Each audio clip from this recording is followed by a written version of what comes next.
Now, the Waco investigation. A House Joint Subcommittee hearing on the fourth day of testimony on events at the Branch Davidian compound in 1993. In April of that year, 80 Branch Davidians died during a fire at their compound. Among those, Branch Davidian leader David Koresh. Today's witnesses include officials of the Alcohol, Tobacco, and Firearms and Treasury Department.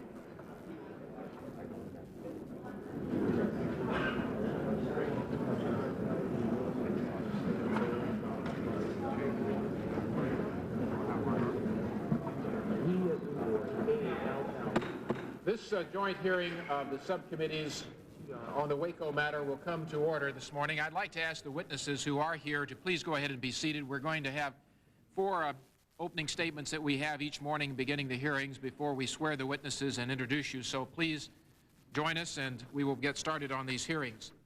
I'm going to start the discussion this morning, assuming that we have whatever we've got here. I'd like to make an opening statement.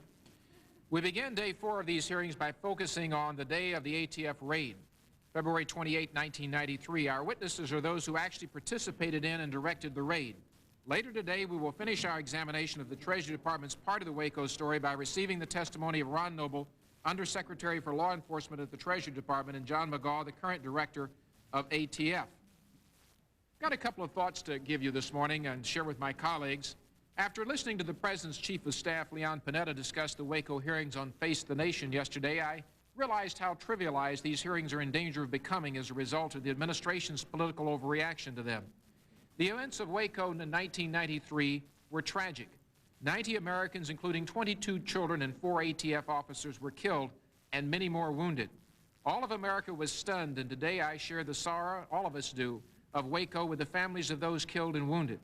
These hearings were and are designed to allow our nation to fully vet the pent-up feelings of sorrow, dismay, and anger that arose from the ashes of Waco, to do the first and only comprehensive congressional review of what happened at Waco, to debunk outlandish conspiracy theories, but at the same time hold all of those responsible publicly accountable, and to begin the process of healing necessary to restore confidence and credibility in 2 of our key federal law enforcement agencies. Apparently out of fear that revelations in these hearings could damage the Clinton presidency, the White House, Congressman Schumer, and some at Treasury and Justice set out this past week to ridicule, trivialize, and discredit these hearings.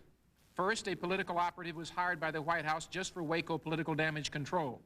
Then the line was put forward that these hearings were being held just to please the National Rifle Association. Somehow they were tainted. By the end of the week, the President's press spokesman, Mike McMurray, said, quote, "The NRA bought and paid for these congressional hearings," unquote. Whatever one thinks of the NRA, this is just plain political hogwash. Then the argument was put forward that there was nothing new coming out of these hearings, and despite this gross misstatement of reality, it has been repeated ad nauseum, presumably on the premise that if you tell a big enough lie long enough, enough people will believe it, or at the very least they'll turn off their TV sets. Along with that came the effort to focus the public's entire attention on the child abuse committed at the Davidian compound by David Koresh, with both Mr. Schumer and the President implying that these moral atrocities alone justified the ATF raid and perhaps even excused all of the tragic mistakes of the ATF, the FBI, the Treasury, the Justice Department, and whoever else. Of course, this conveniently ignores the fact that federal law enforcement has no jurisdiction over child abuse and disregards the fact that not only David Koresh, but also the mistakes of law enforcement and higher-ups in the administration bear responsibility for the tragic deaths at Waco. And then came the repeated expression of concern that these hearings would do nothing more than fan the flames of those espousing conspiracy theories and further undermine the ATF and the FBI. So determined has the administration been to derail these hearings that it has revealed last week that Treasury Secretary Rubin called Congressman Brewster requesting that he not ask questions that could embarrass the administration. And it was learned that the Justice Department is considering bringing up all of the guns from Mount Carmel to Washington just to give Mr. Schumer a convenient and great publicity prop. Now, it occurs to me that it is the Clinton administration and Mr. Schumer and perhaps some others, by all of these activities to detract from the hearings, who are running the risk of fanning the flames of conspiracy theorists. For one can logically ask, why go to all of this trouble if the administration has nothing to hide? Frankly, I suspect that they just don't want the public to take note of the testimony that's been coming out, which reflects pretty badly on some higher-ups in this administration, past and present. For example, last week we learned former Secretary of the Treasury Lloyd Bentsen not only was informed of the ATF raid before it happened, but was not informed, but he had not even met with the ATF Director Higgins in the 30 days or so Bentsen had been in office. One can only imagine how different it could have been if Bentsen had simply met with Higgins and routinely asked him what most new bosses ask. Is there anything you've got going on I should know about? Surely Higgins would have told him about Waco and Treasury officials, and they could have been paying attention to this a lot with more care a lot sooner had they received the notice at the same time or much earlier than the ATF notified lower level officials, which was less than 48 hours before the raid. Or what about Bentsen's cavalier attitude exhibited last Friday toward a memorandum from Deputy Secretary Altman raising great concern about the potential use of CS gas by the FBI in the final assault? One wonders why Secretary Bentsen didn't at least call Attorney General Reno to discuss these concerns, if not President Clinton. And then there's the incredible set of memoranda we heard about Friday showing the Treasury Department yielding to the request from Justice to stop gathering information in its review of what went wrong at Waco so that Davidians from the compound couldn't use such information to help them defend themselves in their criminal trials. And last but not least, we heard serious questions raised about the accuracy of some portions of the Treasury Department report on Waco, with the clear implication that somebody at Treasury might have been trying to make sure key ATF people took the fall and nobody at Treasury took any of the blame. Today, I'll be sending a letter along with Co-Chairman Bill Zellup to President Clinton asking him to order his staff to stop this mass public relations and damage control campaign. The American people deserve an opportunity to hear the unadulterated truth about what went wrong at Waco and who was responsible. If Mr. Schumer and the administration will simply join us in the search for the truth, we can put an end to some of the conspiracy theories such as we did last week with respect to the military involvement with the February 28th raid.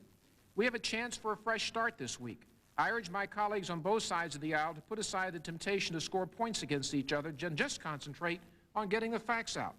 If these hearings proceed without shrill rhetoric and bickering of the past week, the chances of this succeeding on all counts will vastly improve, and perhaps we can put much of this tragedy behind us and begin to rebuild public confidence in federal law enforcement. I think that is the key to this week's hearings and to the concluding 5 days of hearings that we have before us. We need to join together and simply try to search out the truth. There are a lot of us who believe in the same cause and the same principle in this regard. With that in mind, I yield to Mr. Zimmer, Mr. Zellup, excuse me, my co-chairman. Thank you, Mr. Chairman. I appreciate your remarks, and I couldn't have sized it up any better, and I think that's a good way to start out the week. I'd just like to say from the start that it's amusing to hear the President of the United States criticize these hearings and ask the American public to weigh the moral equivalency of David Koresh and ignore the bungled conduct, perhaps even covered up, of agencies in President Clinton's administration. That's like focusing on the crimes of Rodney King instead of the beating he received. To focus on the horrible statutory rape of Carrie Jewell and ignore the fact that more than 80 people died, including 22 children, because the government decided to conduct a military-type raid instead of capture Koresh outside the compound is, in my judgment, irresponsible. Depravity doesn't justify a hands-off attitude toward wrong-headed government behavior. No one is above the law. In short, Mr. President, the ends do not justify the means, and in the way I see it, that lesson has a lot of applications. Let me just say again that these hearings focus on the conduct of executive branch. They are part of the constitutional process. We cannot, in good conscience, shy away from tough or embarrassing questions, and if we did, there would be no reason to have hearings and no reason to believe that checks and balances are alive and well in America. Today is the 4th day of oversight hearings into executive branch conduct at Waco. Today we will hear about the raid execution itself. We'll hear about how the ATF agents felt as they approached the raid, about how decision makers in Washington understood the original plan, and about other events that were discussed in the Treasury documents. The first 3 days of these hearings have established that there remain serious questions relating to how the executive branch acted and reacted. We're here today for one purpose, and that is to answer these questions. For any doubters, I think it now should be clear that we have opened the door to witnesses of every stripe and every opinion. We have heard from Branch Davidians and investigative journalists, from law enforcement officers and leading representatives of our nation's law enforcement community. We have heard from members of the Special Forces Unit that trained ATF, from ATF commanders and DEA drug lab experts. We have heard from Treasury reviewers, legal experts on both sides, and the child abuse investigator who went into the Davidian compound. Finally, we have already heard from the former Secretary of the Treasury, the former head of ATF, and a brave child who escaped the fire but didn't escape David Koresh, 14-year-old Carrie Jewell. My point, in short, is that these hearings are clearly open and fair, as they must be, and we are here to pursue the truth. These events were troubling in 1993, and they remain troubling today. In fact, the need for congressional oversight seems to be validated a little more each day. More than 80 Americans died in the events we are discussing, courageous line agents who should never have been fired on, and innocent children who should still be alive. Our job, which we take up again today, is to ask how pivotal decisions got made, by whom, when, and why. I approach these hearings with deep respect for the oversight process and for what is intended to do. I also approach them with great personal respect for the differing convictions that members of this dais hold. I believe we are all seeking the real answers, and I think the American public should know that. My sincere hope is that our mutual respect will guide us through this difficult and at times emotional oversight process and yield a truly constructive result for the American people at the conclusion of these hearings 1 week from today. The bottom line is, in the end, we will be happy to be judged by our results. And I certainly hope that as we get the results and get the truth out, that we can add credibility to the law enforcement agencies, the people that we respect, that are so very, very valuable to our daily way of life. Thank you, Mr. Chairman. You're welcome. I yield now to Mr. Schumer. Thank you very much, Mr. Chairman, and appreciate again the opportunity to make an opening statement. I would say the statement of my good friend Bill McCollum from Florida reminds me of the old lawyer's aphorism, which is, if you don't have the facts, pound on the law. If you don't have the law, pound on the facts. If you don't have either, pound on the table. As we enter the second week of the Waco hearings, I think it's appropriate to look back at what we've learned so far and look ahead to the upcoming panels. Clearly, the most memorable witness last week, and the person who has set the entire tone of the hearing so far, was Kiri Jewell. And we know what she described, how when she was 10 years old, she was sexually assaulted by David Koresh. She also told about the widespread sexual and physical abuse within the compound. We also discovered a very troubling new connection between the National Rifle Association and these hearings. Joyce Sparks, a witness subpoenaed by the majority with some critical things to say about the Waco raid, was approached by a woman claiming to be from the Waco hearing team, but who was being paid for by the NRA. This was the third incident of direct contact between the NRA, which calls the ATF jackbooted government thugs, and this hearing. In fact, one NRA official was quoted in today's Washington Post as saying, quote, "NRA people at headquarters are dancing in the hallways with glee at the fact that the Waco hearings are on. This is their dream," unquote. As I've repeatedly said, there's nothing wrong with holding hearings into Waco. They're worthwhile if we discover new facts, if we see old facts in a new light, and most importantly, and this should be all of our goal, if we can use the mistakes at Waco to learn from and to strengthen and improve federal law enforcement. What concerns me is that the NRA's involvement shows that the real purpose of these hearings might be different, at least to some, and that is to discredit and so weaken the ATF that they can no longer enforce Brady, the assault weapons ban, and the other gun laws of this country. It's our job to make a stronger, more effective ATF, as many have said. In the light of the NRA's covert actions surrounding these hearings, we've asked the committee to subpoena NRA employees to get to the bottom of their involvement. Until we clear the air, these hearings will continue to have a cloud hanging over them. This week we're going to hear about the tragic 51-day siege at the Davidian compound, and today we'll learn about ATF's April 19th raid of the Davidian compound. What's that? Oh, morning business. Okay. You'll hear that the element of surprise was lost, that Koresh knew about the raid before it happened, and that it should have been called off. All of that, in my judgment, is true. To raid without the element of surprise was, in my opinion, the greatest mistake of the entire Waco tragedy. But remember, when David Koresh found out that law enforcement was on their way, he didn't lay down his guns, he attacked. Koresh and his followers greeted law enforcement with machine guns and grenades. More firepower than even the ATF agents had themselves. Nothing excused that ambush. Nothing in American law excuses it, Nothing in the Bible excuses it. You do not meet a warrant with a machine gun, even if you believe the warrant was illegally and fraudulently obtained. And who can blame the ATF for acting? Who here, knowing that there were dozens of more Curie Jewels inside the compound, possibly being sexually and physically abused by a madman armed to the teeth, can excoriate the women and men who put their lives on the line to protect us? Yes, they made mistakes. And yes, it is legitimate for us to hold hearings on these mistakes. But it is wrong, fundamentally wrong, to make them feel like William Buford, whose ATF assault team led the raid.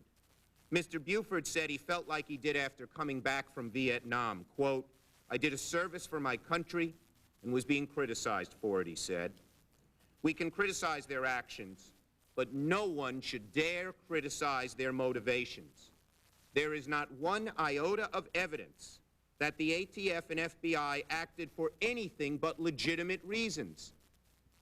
I ask those on the other side of the aisle to say as much. And I appreciate Chairman McCollum in his generally fierce opening statement to admit that that we did clear the air of the military conspiracy parts, that the military was not involved, even though we've heard that on the news and other things, that the military may have stepped over the line. Here, Chairman McCollum said that we have cleared the air of that myth. Over the last couple of days, and just one other point here, Mr. Chairman, over the last couple of days, some on the other side of the aisle have been grasping at straws to divert people's attention from the Curie Jewels and William Bufords. They yell cover-up when the administration has been completely forthcoming in giving every document that has been asked for so far, including documents that had the President's own little notes and handwriting. They cry foul when they've been treated fairly, and they say they've uncovered new facts when all they can show are the ones that have already come to light. Last week, the majority complained, gentleman from Florida, and earlier, I believe, the gentleman from New Hampshire, that they've been unable to see the guns seized from the Branch Davidian compound. One member went so far as to call it obstruction, that they couldn't see those guns.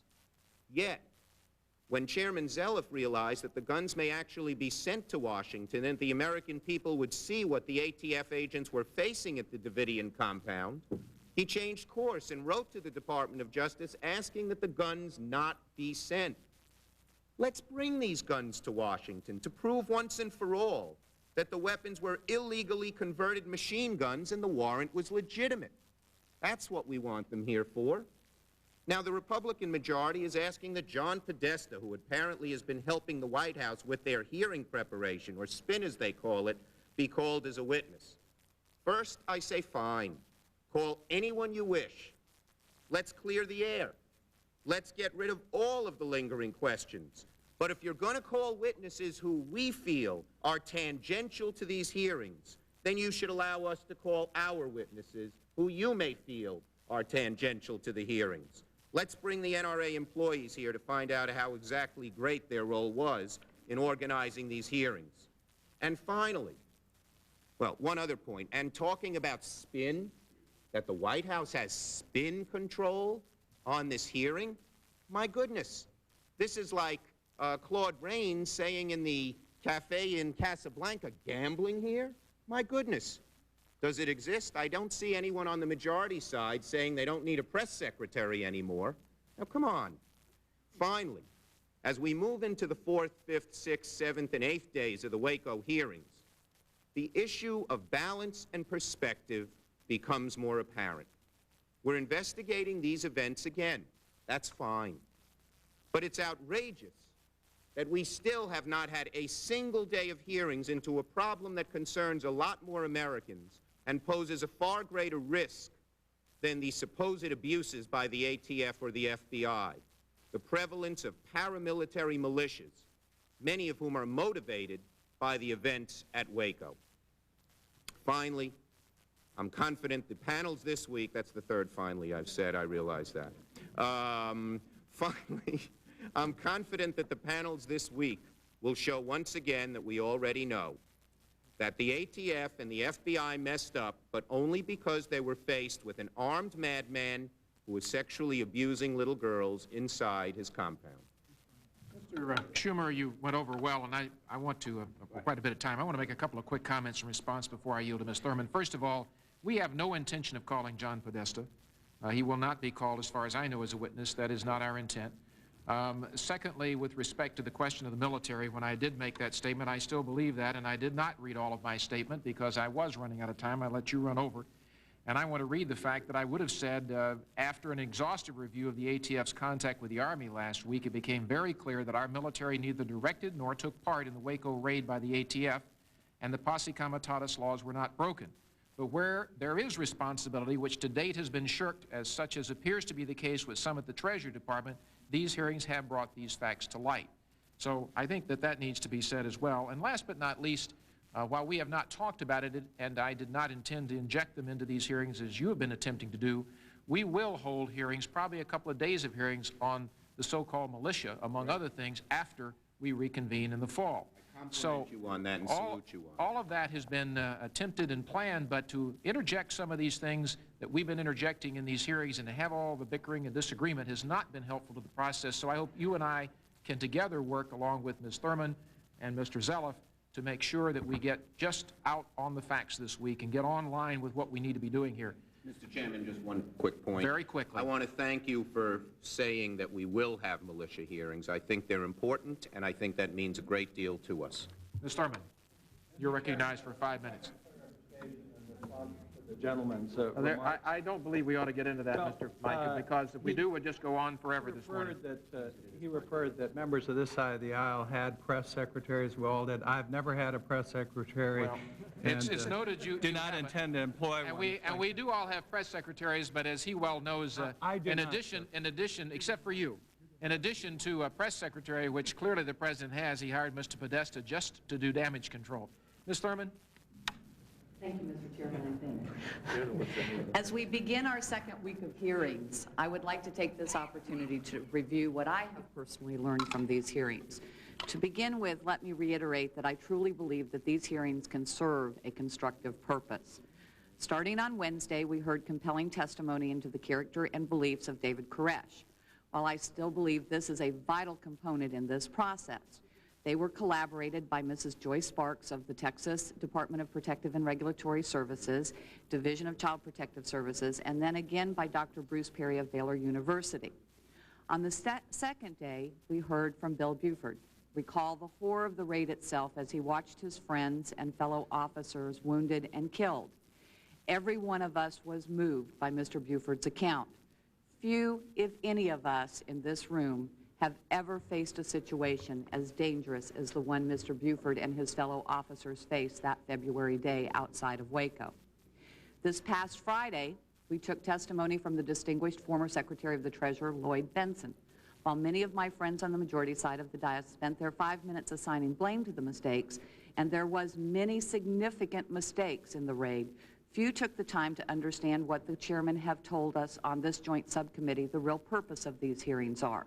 To see what corrective measures have been taken and what we here in the Congress can do to make sure a tragedy such as this never occurs again. Secretary Bentsen walked us through the detailed process of the review of the raid. Here are some important facts that may have been overlooked. No ATF personnel participated in the review to help guarantee the independence of the findings.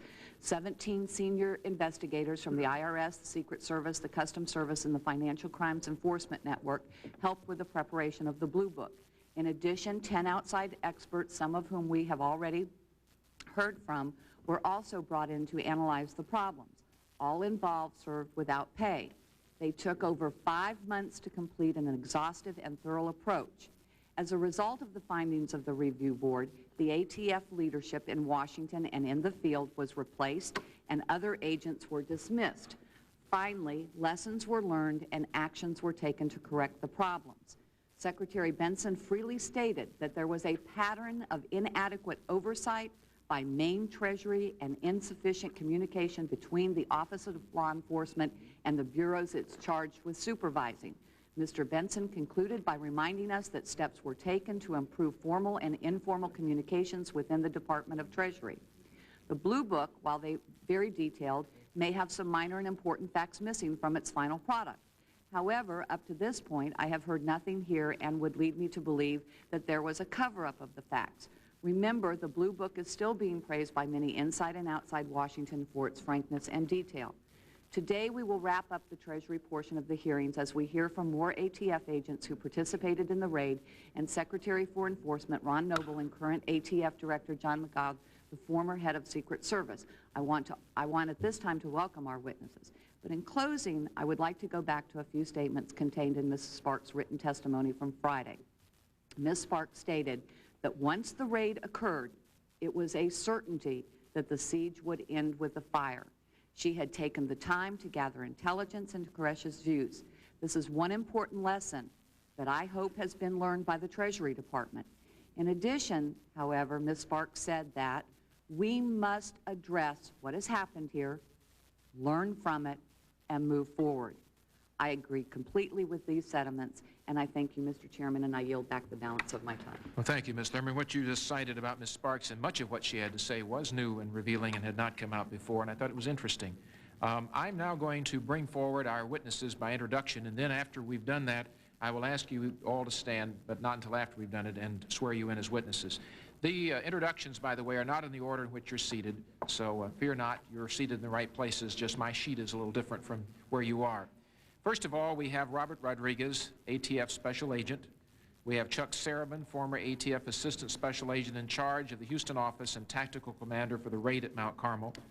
We have Philip Panoski, former ATF Special Agent in charge of the Houston office and overall Incident Commander at Waco. We have with us today Sharon Wheeler, ATF Special Agent and Public Information Officer on Raid Day. We have Dan Hartnett, former ATF Deputy Director for Enforcement. Daniel Black, an official in the ATF Personnel Office. Louis C. Merletti, Secret Service Agent and Assistant Project Director of the Treasury Department Review Team. James Cadigan, FBI Special Agent and an expert in firearms. William Buford, ATF Resident Agent in charge of the Little Rock office and commander of one of the special response teams on Raid Day. And Roger Altman, former Deputy Secretary of the Treasury, who could not be with us Friday, and we're glad you're here with us today, Mr. Altman. Now, at this point in time, I would like to ask if each of you would rise, and I will swear you in under oath. We have two names that we didn't have in the introduction. Roland Ballesteros, who is an ATF agent, was at the time, and John Henry Williams, who also is an ATF agent. I apologize for not having caught that. If you would, raise your right hand, please, gentlemen. Do you swear or affirm that the testimony you're about to give will be the truth, the whole truth, and nothing but the truth?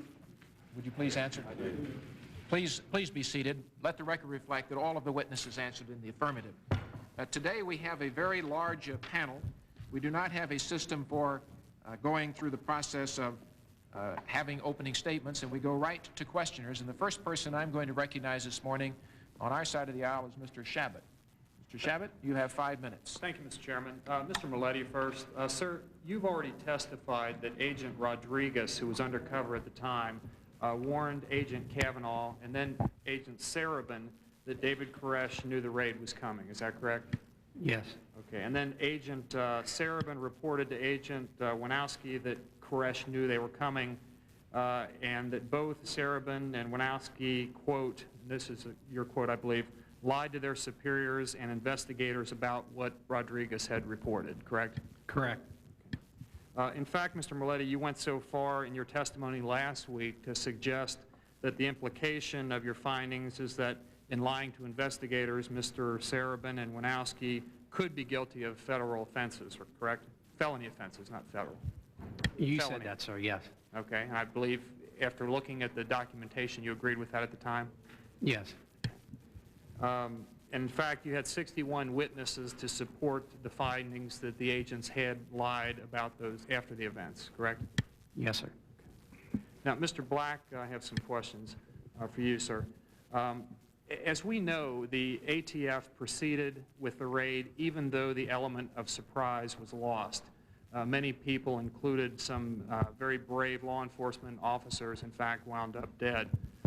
The Treasury report concludes, and I quote, Sarabin and Winowski lied to their superiors about what Rodriguez had reported. The department, right up to the present moment, has never retracted that very strong statement, correct? That's correct. And the report says that not only did Agent Sarabin and Winowski lie, but they also tried to shift blame to Mr. Rodriguez, who's also here this morning, who's a junior agent, and that they later altered documentary evidence. Isn't it true, Mr. Black, that as a result of all this alleged misconduct, you, as the deputy director of the ATF, fired Agent Sarabin and Agent Winowski by removing them from federal service? That's correct. And you reviewed the Treasury report, you reviewed the testimony of all the witnesses, you met with both agents, and you decided to remove each of them from federal service for 4 separate reasons, including intentionally making false statements. That's correct? That's correct. Now, your decision to fire these agents comes in some documents dated October 26, 1994, and I'll ask that copies of your memos firing these men be distributed and that they be included in the record. So if the clerk would have those distributed this time. There are documents 24 and 25. I'd like you to look at each of these memos. You don't have to read them completely, but they are copies that you've seen before. And I'd ask that you confirm that you made these findings and signed these documents of removal. Can the minority side just get copies of these documents here? Certainly. Absolutely. Documents, let's take it out of the table now. That's your signature. That's correct. Those are the memos. With regard to each man, you stated that you found that the charges warranted removal from federal service and that, quote, a lesser penalty would be inadequate and that removal is necessary to promote the efficiency of the federal service.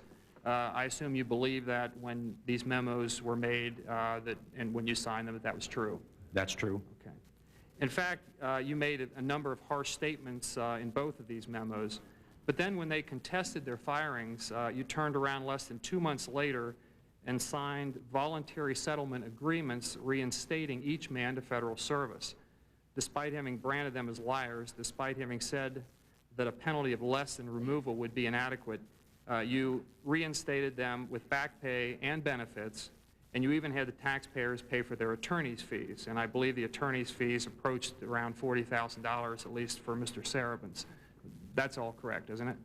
I'm not quite sure about the attorney fees. I know that's still being discussed. You're not sure of the amount, but the facts. Not sure of the amount. Okay, thank you. Now, one key question in all this, Mr. Black, is why the ATF would ever rehire 2 agents who had lied and altered documents in such a tragic episode. You signed the settlement agreements along with legal counsel.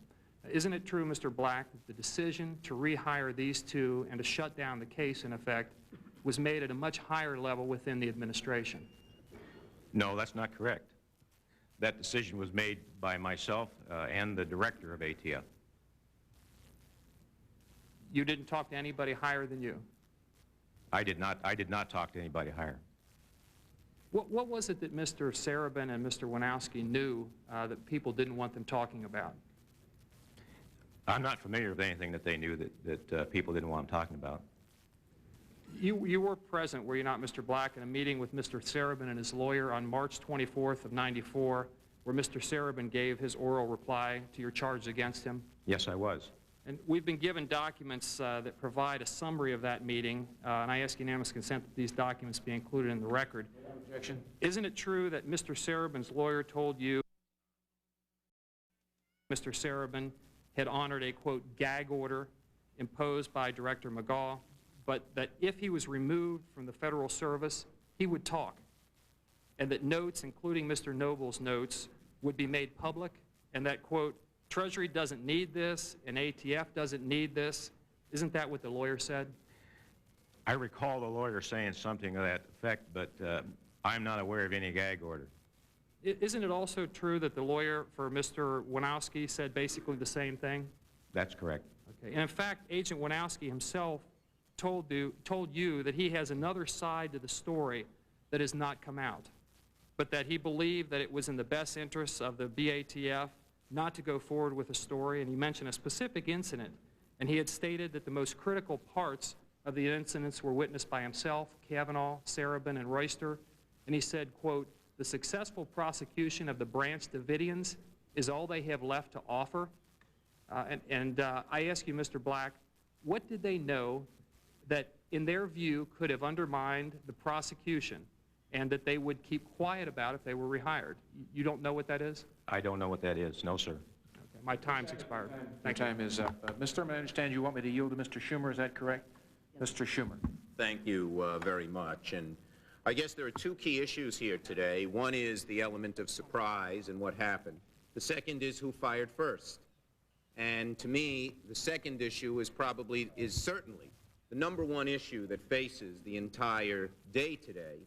And I'd like to get some statements about that on the record, even though we went over it a little bit last week. First, I would like to address questions to Agent Buford. You testified last. First of all, is it true, sir, that you were the team leader and you were right on the front lines the morning of the raid? That's correct, sir. And that you ascended the pictures we see going up the roof and trying to get into the room with the guns? You were one of the people on that ladder? Yes, sir. And you were wounded that day as well, is that correct? Yes, sir. Okay. Sir, who do you think fired the first shot? To the best of my knowledge, the first shots I heard fired were coming from the inside of the building to the outside, fired by other than ATF agents. And how do you know it was other than ATF agents? I could tell by the type of weapons that I heard shooting, the 50 caliber weapons, the AK-47s. We had no 50 calibers. We had no AK-47s. Do you have any doubts that you were fired on first? To the best of my knowledge, no, I have no doubt. Thank you. And would you describe what happened? Could you describe it as sort of an ambush? It was definitely an ambush, a very well-planned ambush, I believe. The firing was from, it appeared to me as though nearly every window along the front of the building. I see. So it wasn't just one or two people firing, but a large number? A large number, yes, sir. Okay. Thank you, Mr. Buford. And I'd like to now ask Mr. Williams some questions. Mr. Williams, you were one of Mr. Buford's team, is that correct? No, I was on the Houston team. You were on the Houston. The Eastern team. Houston. Okay. Houston, Texas team. Oh, the Houston team. Yes. Okay, but you were also on the front lines that morning, is that correct? Yes, I was. Okay, who do you believe fired the first shot? From all indication, it came from inside as we approached the front door. And would you describe what happened to you and the other agents as an ambush? Yes, I do. Were you kind of shocked that people, when you were serving a warrant, would fire back with such firepower? I was stunned from all the firepower that came from the compound. Okay. Why do you believe with such certainty that that the other side, that the people inside the compound, Koresh's people, fired first? My assignment that day was to enter the front door. As we approached the front door, David Koresh came to the front door dressed in black camo fatigues. As he closed the door, before we reached the door, one of the agents reached the door. At that point, that's when the doors erupt with gunfire coming from inside. It was 10 seconds or more before we even fired back. Mm-hmm. Did there appear to be any coordination of the shooting from inside, or was it just random? It was a coordination, and they were shooting through the windows, through the walls, everywhere. Did you see any agents shot? Yes, I did. Okay, and did you hear any voices from one of the walkie-talkies inside the compound sort of directing how and where the fire ought to be? Yes, later on they had walkie-talkies which pinpointed any time any agents outside moved, they would relay that we have one moving in the back, pinpointing every agent position on the compound. Thank you, Mr. Williams. And again, I think all of us appreciate your bravery. I want to ask any member of this panel, does any member of this panel, and I know you all have different views on the aspect of secrecy and surprise and who knew and when, but on the crucial issue of who shot first, does anyone, and raise your hand by indicating so the record could show, does anyone believe that ATF fired first? Please raise your hands. Do all of you believe that the first shots were fired from within the compound? If you believe that the case, please just raise your hand. Let the record show that every member here of the panel, I believe with the exception of Mr. Cadigan, has raised his or her hand in believing that the shots were fired first by Mr. Koresh. And Mr. Cadigan, could you explain why you didn't raise your hand? There. You weren't there. Yes, sir. You don't have an opinion one way or the other. No, sir. Thank you, Mr. Cadigan. You got me worried there for a moment. Okay. Let me then ask, go back to Mr. Buford. Just a final question, because I think you touched all of us, Mr. Buford, when you mentioned last week how you felt after going on this raid and finding your agency so criticized for it when you were just doing your duty. If you were on this side of the table and had the opportunity to ask questions or had the opportunity to bring out anything that hasn't been brought out, what kind of questions would you ask? What would you bring out? I think it would be important for everyone to know one of the things you've just brought up, that they did in fact fire first, that we were in fact ambushed. And I think the thing that has bothered me a lot is that it seems as though many people think that we went into that situation without any concern for those children. And our main concern in conducting this raid the way we did was concern for those children. Had we have gone to a siege-type operation, I was convinced in my mind that all of those children would be murdered, as they were. And if we were successful with the type of entry we were trying to do and were able to neutralize the people on the inside, that no one on either side would be hurt. And that's what we were striving for. We even took extraordinary measures to make sure that we had people there to take care of the children after the situation was neutralized, and we're even going to bring Happy Meals out for all of the children once we got them outside of the compound from McDonald's. Thank you. The only point I'd make, Mr. Chairman. Time has expired, Mr. Schumer. Would you please reserve that point? Mr. Booyer? One thing I just wanted a quick comment before I yield on. I think what Mr. Schumer was doing, laying down the predicate of a sort of an ambush, gives a fairly accurate scene, and that's why the importance of the element of surprise. That once that was removed, that's why you shouldn't have been surprised that there was an ambush. I mean, that's why we're going through this process. And you know, this isn't just serving a warrant. This isn't a federal marshal going up, knocking on the door and saying, "Are you so-and-so?" and I have a warrant. When we have 75 agents in a dynamic entry, going to lay down discriminating fields of fire, children present. We've got federal agents with the, you've got what, 9mm, AR-15s, MP5s, two-shot repeaters. But look, well, also the firepower you're going up against. So this isn't just going to the door and saying, I'm going to serve a warrant. Let me yield to Mr. Shabbat the remaining balance of my time. I'll ask the documents 22 and 23 be distributed to Mr. Winoski and to the minority. Now, while they're being handed out, I'll read to Mr. Winoski from document 23, which is the Treasury Department summary of Mr. Winoski's oral reply to Mr. Black about the incident. Winoski said that he had been contacted by the press and told that they knew he had another side of the story. However, he believed it was in the best interest of the Bureau not to go forward with his story. He stated that the most critical parts of the incident were witnessed by himself, Kavanaugh, and Sarabin and Royster. He stated that most of the other 100 people there were not witnesses. They only knew about information third or fourth hand. He had answers to the questions that people had, but he was not given an opportunity to answer those questions. The successful prosecution of some of the Branch Davidians is all that they have left to offer. Now, Mr. Winoski, you said that by keeping quiet about the incident, you could offer the successful prosecution of the Branch Davidians. What specific incident was it that you were talking about? My concern at that time related to the contact that I had with Mr. Sarabin on the tarmac at the airport, with Ted Royster, the SAC of Dallas, present, where we discussed the information that had come from Robert Rodriguez, the agent in the undercover house.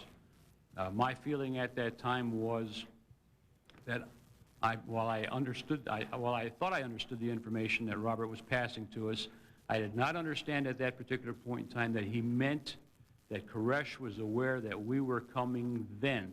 I understood that Koresh talked that way to him at all times.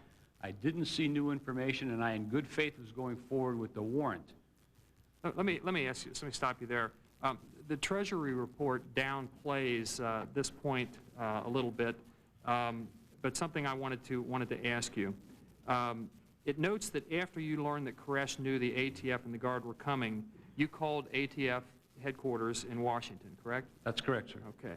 And that's where the higher-ups were, in Washington, of course. What was their reaction to you talking to them? There was no reaction, sir. I was reporting to the Emergency Command Center at headquarters. The agent that I spoke to, I believe, was John Jensen, who was one of the agents staffing the command center, and I was merely advising him of the status of the investigation at that time. What time was it at that time? 9:10? It would have been somewhere approximating 9:10 to 9:15, somewhere in that And the time raid frame. was initially supposed to start at 10 o'clock because it was thought all the men were going to be out in the pit working at that time, correct? That was an approximate time of arrival, yes, sir. And that was one of the keys to this whole raid, that the men would be in the pit and separated from their guns, correct? Well, the key would be that they would not be in their rooms, but separated from their guns. Well, not necessarily outside. If it was raining, we didn't expect them to be outdoors. And you had just learned, or you had just discussed with Sarabin the information about Rodriguez prior to making that phone call. Is that right? That's correct, sir. Okay. And the raid was supposed to happen at 10 o'clock. We presumed that Robert would come out at approximately 9:15 that morning, contact Chuck Sarabin. Sarabin would pass the information to me. Then Sarabin had to drive to Belmead. Excuse me, not to interrupt you, I've only got a couple minutes left. You had changed the time, or you speeded the time up after that conversation on the tarmac, correct? Rodriguez came out 10 minutes early, sir. So the final, if all the steps in progress took place as we had predicted, he came out 10 minutes early. We got there approximately 10 minutes early. We did not intentionally do anything to speed it up. We were anticipating how long it would take to go from point A to point B, the Belmead Center, and then for the men and women to travel from that location to the raid scene. It wasn't like a military thing where we had other resources doing things simultaneously. We were estimating that time, and we exceeded that by 10 minutes because we initiated our conversation on the tarmac by 10 minutes. Okay. There's one document, Mr. Winoski, that basically suggests that when you talked to Washington, that you told them that Koresh knew they were coming, that Washington told you, you're on the site, you make the decision. Is that what really happened? I don't remember any such conversation, sir. My conversation, to the best of my recollection, was reporting to somebody who was not a superior, but somebody who was staffing that office, that Robert Rodriguez had come out, that we had had the conversation. I saw no reason for the raid to not go forward. They were not aware of us, so we could execute it safely. I'm almost out of time here. Mr. Sarabin, let me ask you a quick question here. I'm going to ask you about some telephone conversations you had with former ATF agent Larry Sparks. I know that some of the members here have opined that Mr. Sparks may not be a reliable source of information, so I'm only going to ask you about something you were recorded saying to him. Do you recall saying, and I quote, obviously some people way up said some things after that weren't true, and it goes right down to the decision to go, and they were part of it. Do you remember making that statement? Something to that, yes. Okay. And finally, let me address this question to both Mr. Sarabin. Your time has expired. Okay. Thank you. Mr. Scott. Mr. Chairman, I'll yield 30 seconds to the gentleman from New York so we can complete the point that he was making. Yeah, the point I wish to make is, I would say to everyone listening to this hearing, and particularly those writing and reporting on the hearing, that the most important point today is who fired first. And simply because there's no controversy about it, it shouldn't be forgotten. In other words, we may debate other more trivial points, but the number one salient feature here is who fired first. And even if the element of surprise was lost, it does not justify firing on agents serving a warrant. Thank you, Mr. Scott. I'd like to follow up on that with Agent Williams. Can you go through just very briefly, you're walking up to the door, And how close to the door were you when the shooting started? About 10 feet from the door. Was it your intention prior to that to, had Koresh come out by then? Yes. And how far from the door were you when he closed the door in your face? We're approximately about 15 feet from the door. And did you continue walking forward? Yes. And how close were you when the shooting started? Basically about 10 feet. After that, the shooting started immediately after he closed the door. And is there any question in your mind as to where the shooting was coming from? None. Thank you.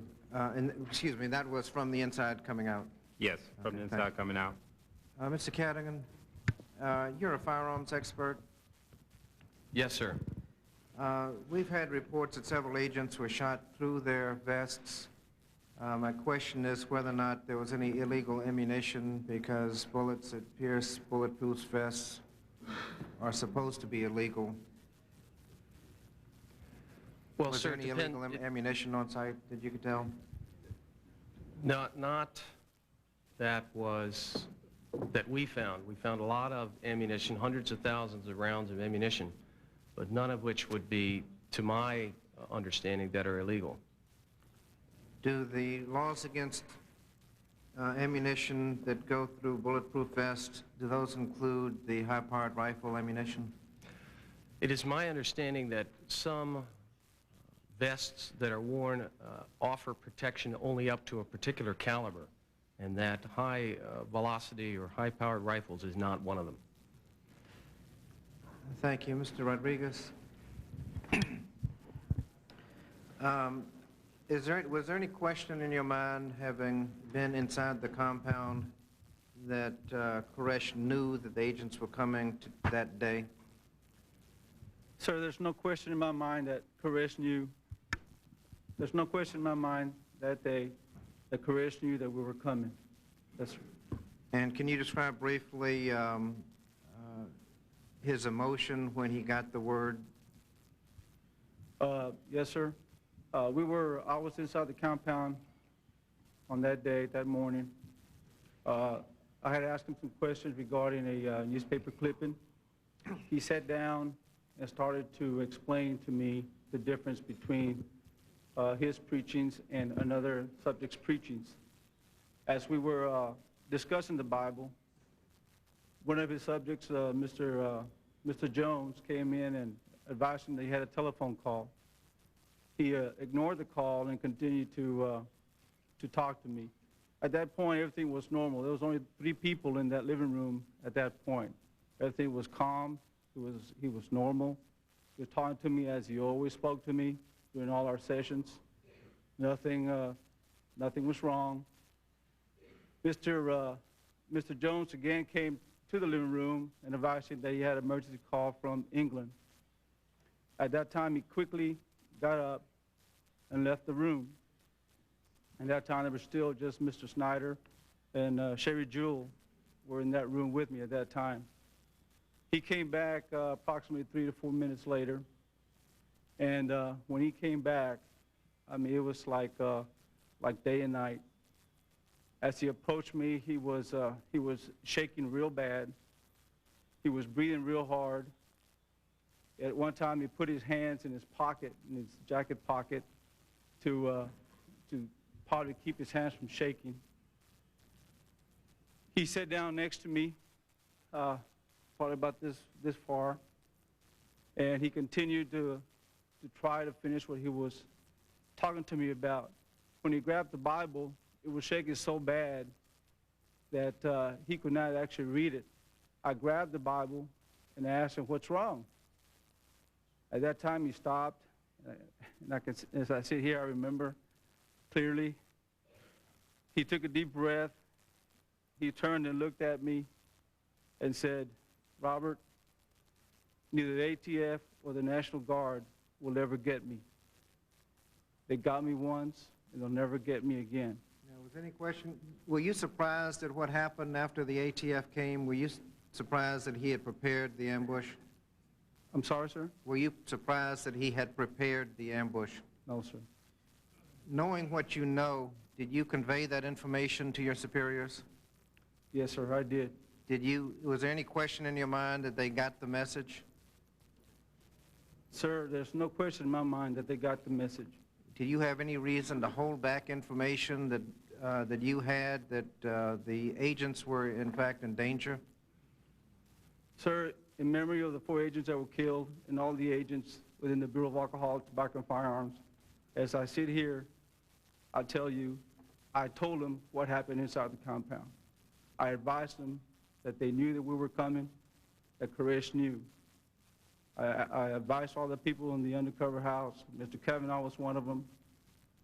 I then called Mr. Serban, and the first things I said to him when he picked up the phone was, Chuck, they know we're coming. I can remember that as long as I live. I'll remember those words. Thank you, Mr. Scott. Mr. Coble, you're recognized for 5 minutes. Mr. Chairman, I just came from another meeting, and I will yield to the gentleman from Ohio, but I want to make this brief point.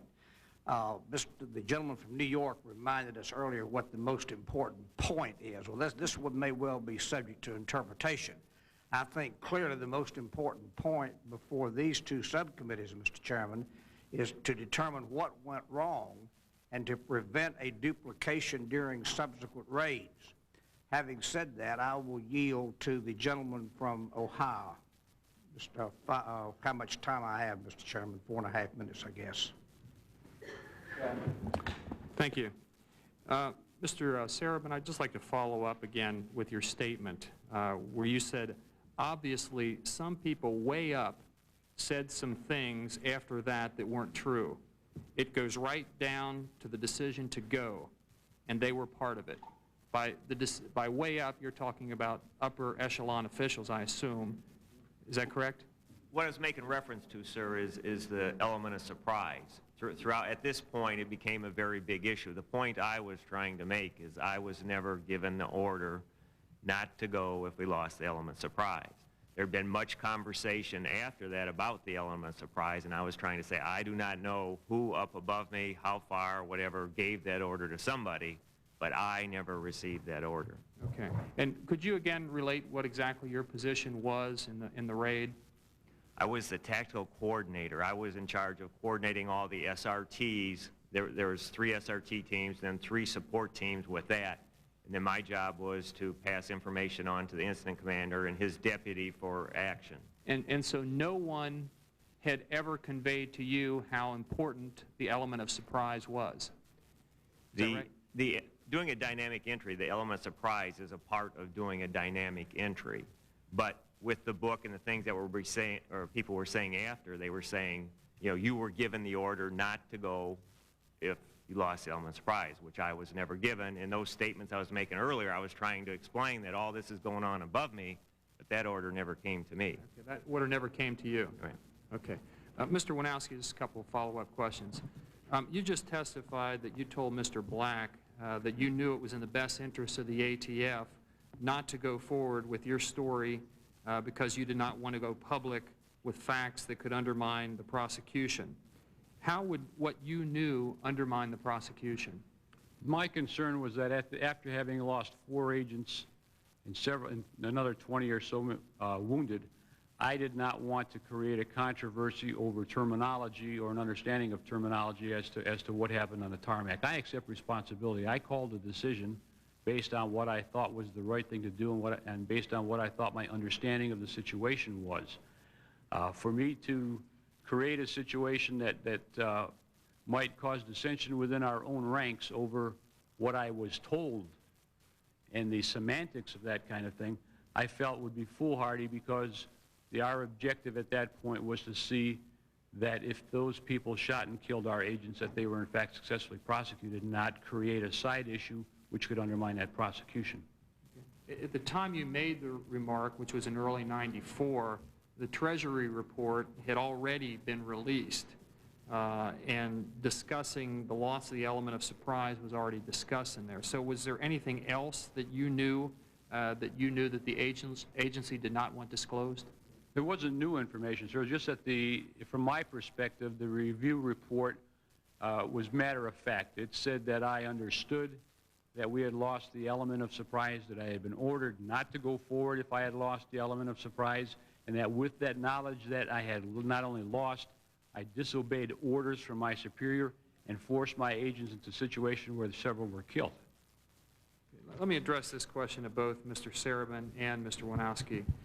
You've both read the Treasury report, correct? Yes, sir. Both of you, and you're both nodding affirmatively? Yes, sir, we've read it. Thank you.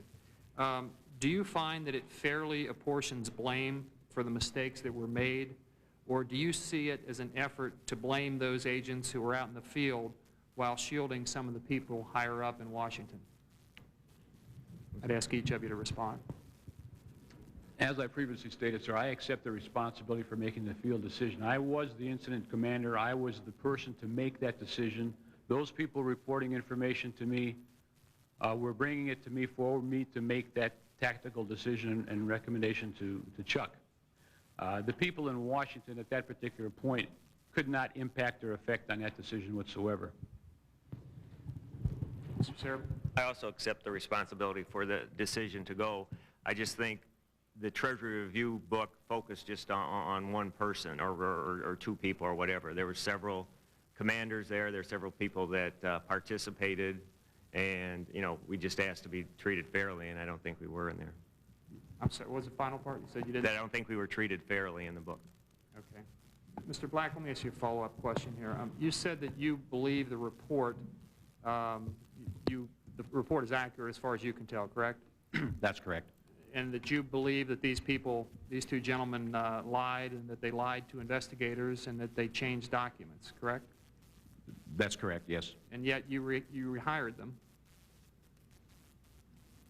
We did rehire them back. I think, as you're aware, under the Civil Service rules, if an individual is fired for cause, they have that opportunity to appeal to the Merit Systems Protection Board, at which time the decision can be taken out of our hands. We believed it was in the best interest of the government to rehire those individuals, keeping in mind that we rehired them no longer as supervisory special agents, no longer with the authority to lead special agents or to carry a gun or make arrests. But you did rehire them feeling that all those facts were true. Yes, sir. Thank you. Ms. Lofgren? Mr. Cadigan, you're the expert on guns, and you examined the guns from the compound after the fire. What did you find? Well, my responsibility in this case was twofold. It was first to respond after the fire to conduct a preliminary survey of the compound to determine how many individuals from the FBI laboratory and our evidence response teams should proceed, and I did that. Following the collection of the evidence for the 17 to 18 days that the Texas Rangers and Texas Department of Public Safety and FBI law enforcement officials did, I then examined the evidence that was submitted. It was approximately 2,000 items, and in that evidence I found approximately 297 firearms or the remnants of firearms, and I examined those firearms to determine whether or not any of those had been altered to from the semi-automatic mode, that is, the firearm fires one shot for each time the trigger is pulled, to the full automatic mode, which means the firearm fires as long as the trigger is depressed. And that's what I examined those 297 weapons to determine if any of them had been altered. And did you find any that had been Yes, ma'am. I have a chart to my right. That is a listing of the firearms that I examined and that I found to break out into the particular categories. I found in the AR-15 category, that is the AR-15 being the semi-automatic version of the assault rifle that is known in the military in the full automatic as the M16. There were 34 of those. There were 61 M16s, 61 AK-47, the Chinese or Russian assault rifles. Then there were various 12-gauge shotguns, other assault rifles, and inclusive were the two Barrett .50 caliber semi-automatic rifles.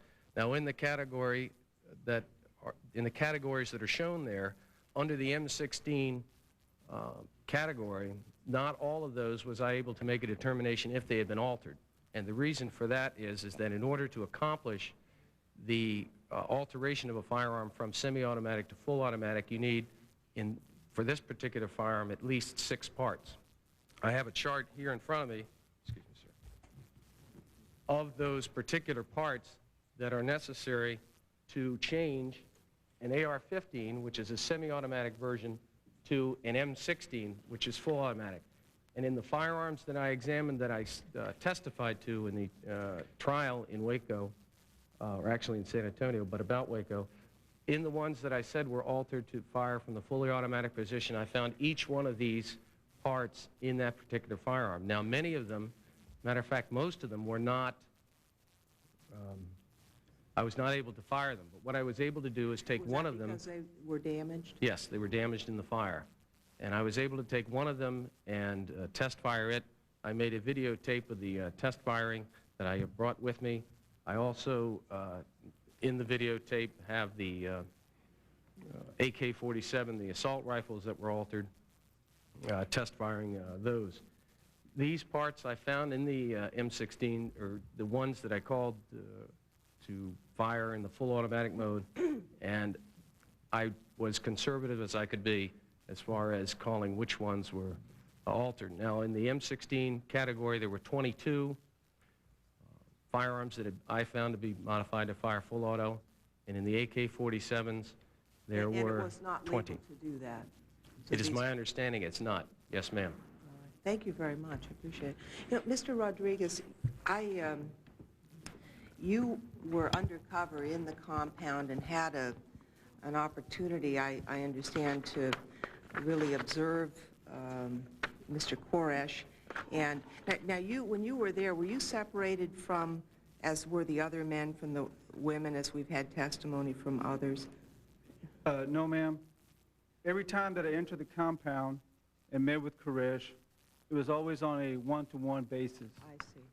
It was always, the one thing we did for hours was to, he would preach the Bible to me. Mm-hmm. So you really had an idea from all of that of kind of what his philosophy and religion was and what he thought. Yes, sir. Yes, ma'am. Can you tell us what he was preaching and what it was involved in, and based on that, was he going to give up? Was there some other, would a siege, you know, what would have worked in your judgment? I'll answer that question and advise you that everything that I say here regarding the Bible is are items that I learned from him. I was not an expert in the Bible when I went inside the compound and first met with David or Mr. Koresh. Everything that I can say about him are things that are planted in my head, which I really wish that I could get rid of. But the difference, and it's easy, the difference between Koresh and I would say normal people, I would use me as an example. I'm Catholic. As a Catholic, I've been brought up and believe that one of these days, so the Judgment Day will come, and that we always need to prepare ourselves because we never know when it's going to come. If it comes, it comes, and if we're ready, we're ready. In their belief, you have to understand their book of Revelations and book of the 7 seals was his whole life, was the book of the 7 seals. That is what governed his thinking, his beliefs, everything was right there in those 7 seals. And the difference between his and mine was that he also believed that Judgment Day would come.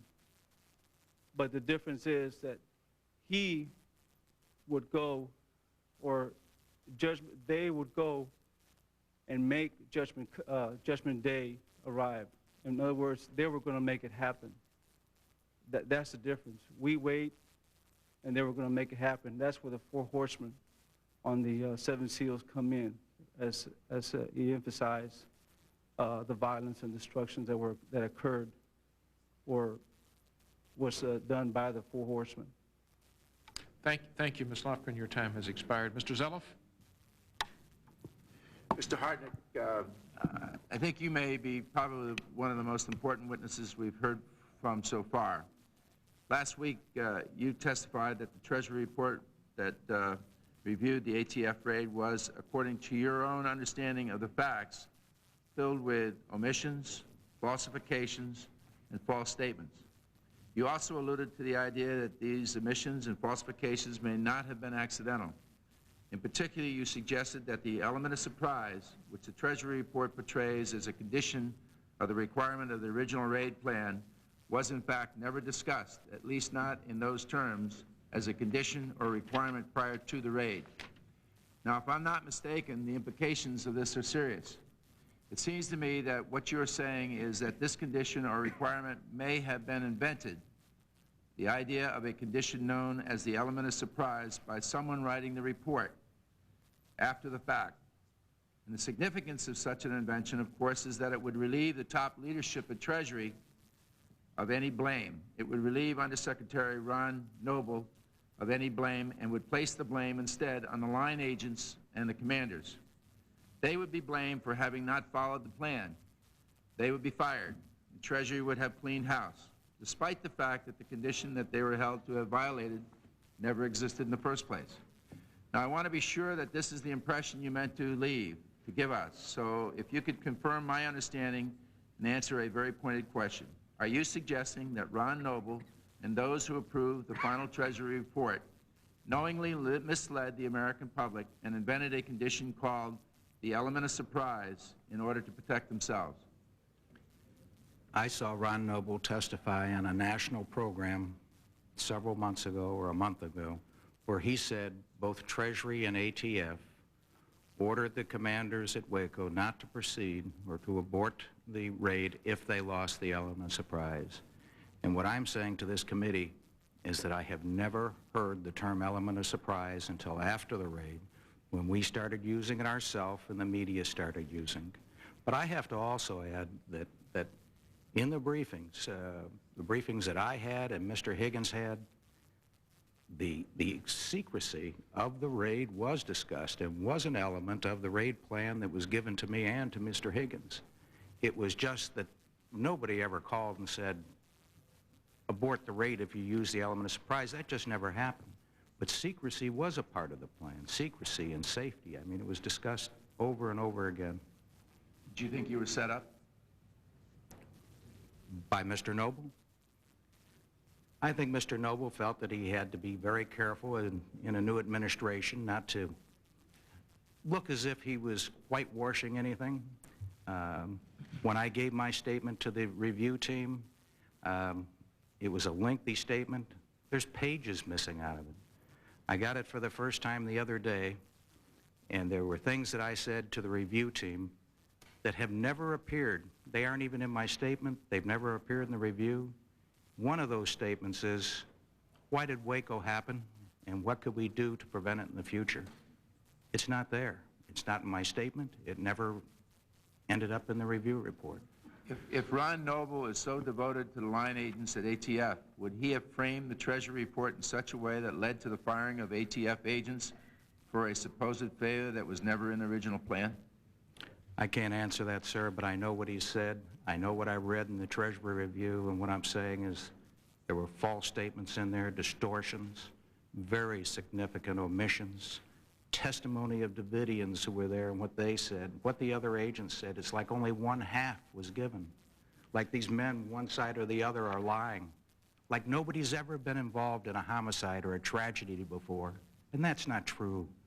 They called conflicting statements lies, and that's not right. These men went under the greatest tragedy they ever had in their lives, and because they have conflicting statements, that's a lie? That's not right.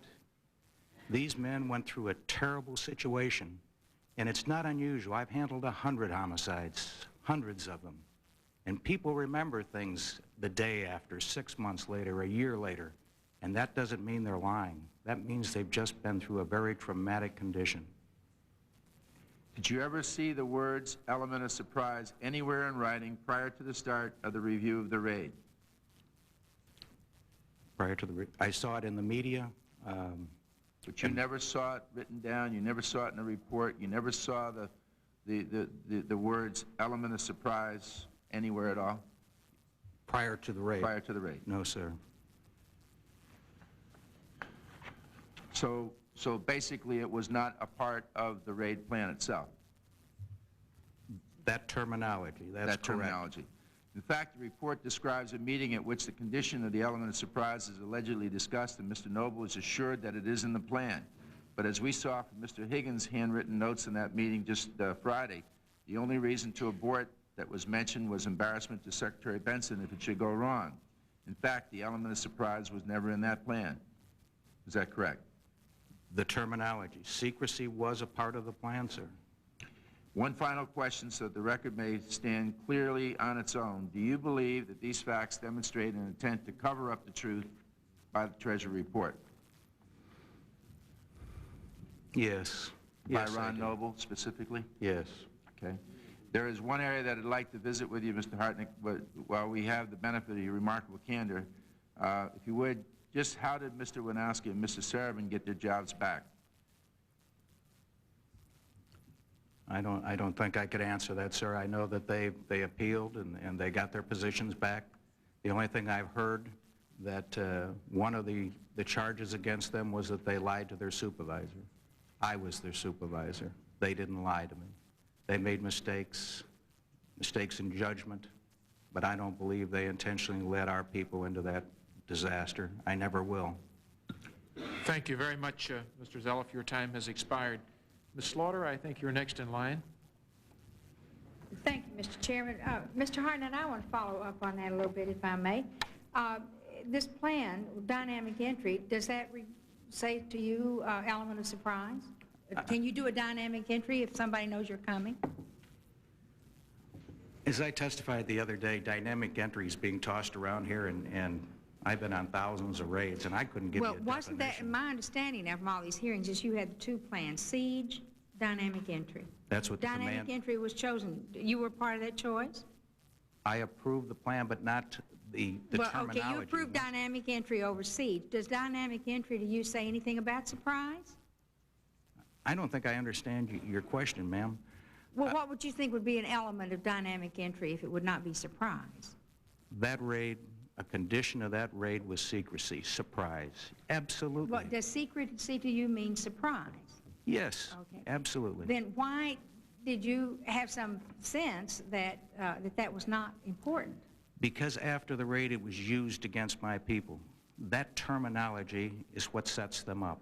It's like, because they didn't catch everything that happened, because they didn't recognize things that were said to them or see certain things, that they didn't follow the order, an order that Ron Noble said was given to them to abort if they didn't have the element of surprise. And I didn't give them that order. But did I expect that raid, a condition of that raid, was based on safety, security, surprise? Yes. That's why I sent the undercover agent back in the night before. I wanted to know what Koresh was doing. Did you approve the notification of the press, the media? Approve the notification of the press? As I understand, Ms. Wheeler had talked with media ahead of time. No, ma'am, I had nothing to do with the press. You didn't know anything about that? No, ma'am. Wouldn't that have kind of taken some of the element of surprise off what you were doing? Since I don't think Ms. Wheeler... The tip-off, as I recall it, Mr. Hartnett, came from a postman who got it from a television man, correct? That's correct. He got it from a TV cameraman. Who had been told by?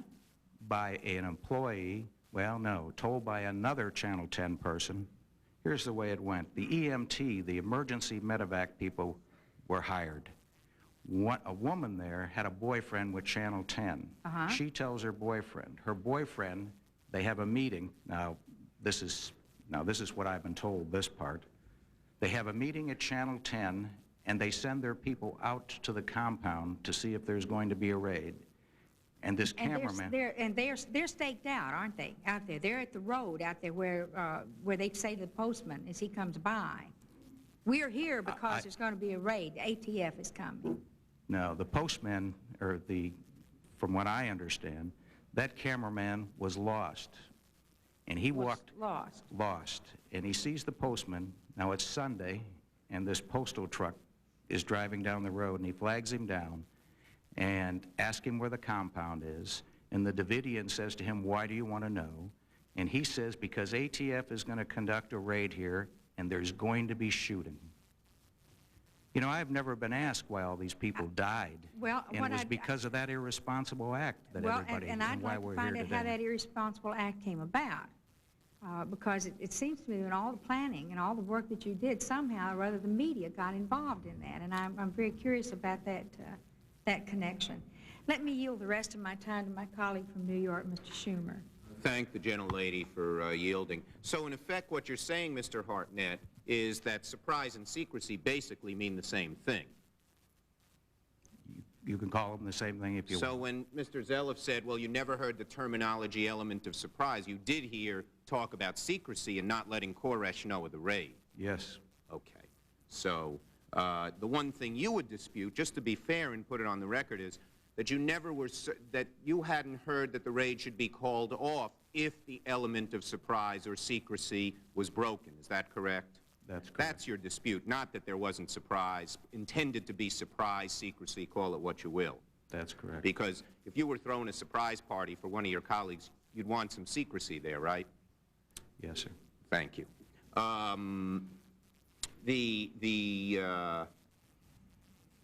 Next question I have is of Mr. Merletti, who did the review. Mr. Merletti, what would you, and by the way, I would say that, well, go ahead, Mr. Merletti, you've heard Mr. Hartnett's critique of what you found in the report. First, do you see any difference between element of surprise and secrecy? I see no difference.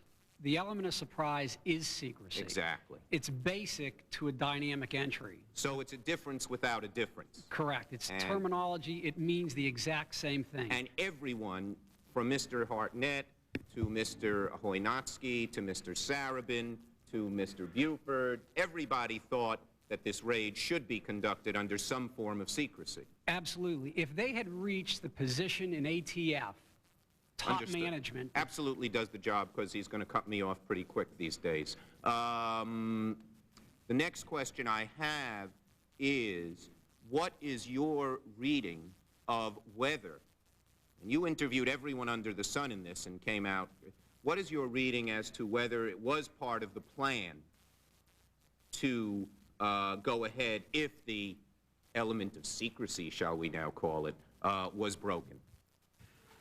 They should not have gone ahead if the element of surprise was lost. Did the higher-ups know that? Everyone knew that. That is so basic to law enforcement. They even approached the compound in two trailers. So just let me, we're trying to do within 5 minutes. I don't mean to cut you off because I know you're a friendly witness to us. But as Ms. Slaughter had said, part of dynamic entry is obviously an element of surprise or secrecy without any question. And anyone from top people through Mr. Hartnett on down would know that that had to be part of the case, correct? Absolutely. Thank you. Thank you, Mr. Chairman. I thank the gentlelady.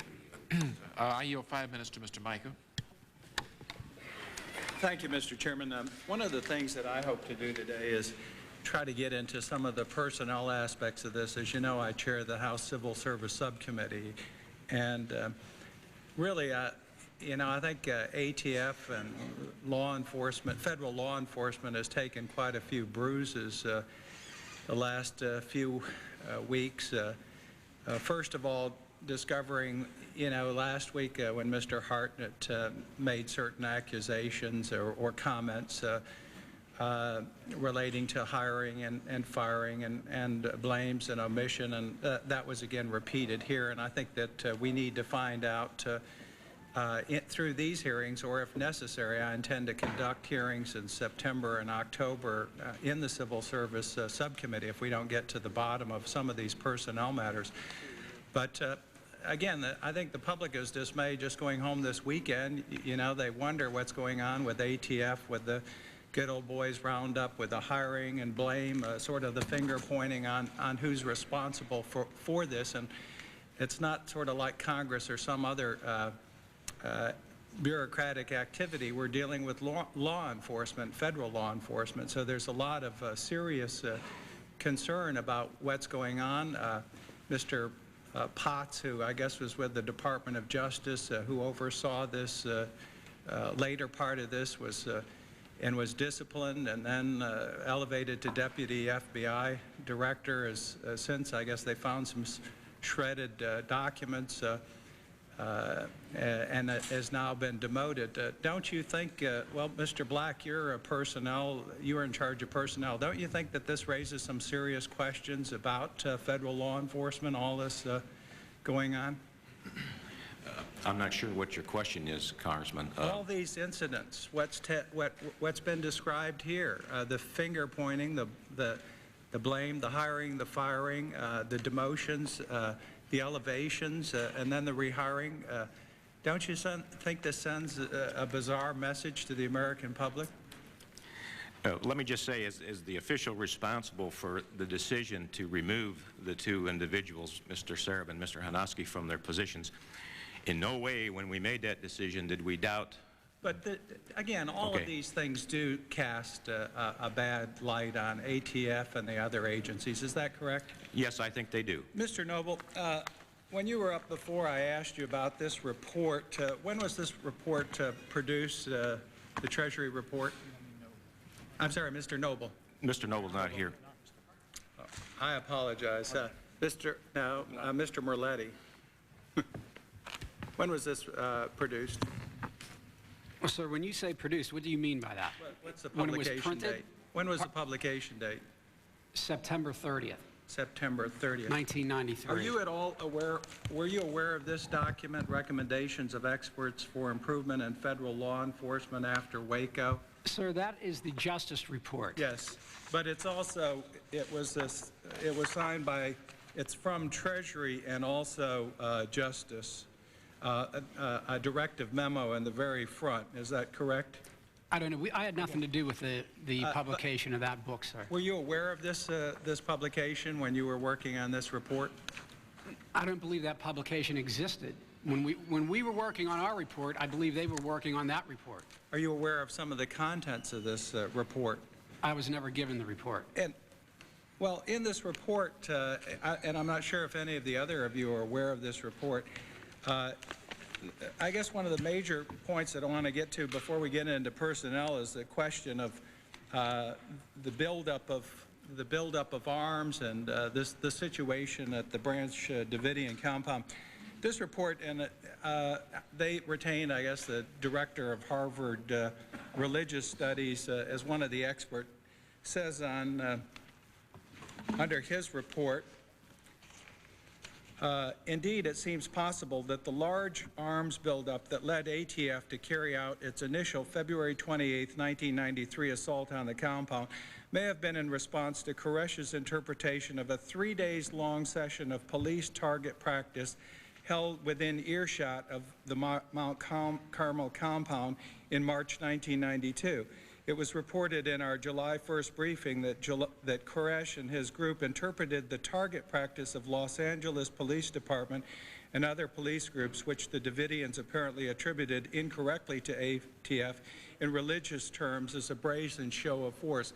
Were you agents aware of this incident a year before? No, sir. We didn't find out about that specific incident until after the raid. Were you were not aware, Mr. That's correct. We didn't find out until after the raid. And Mr. Black, were you aware of this?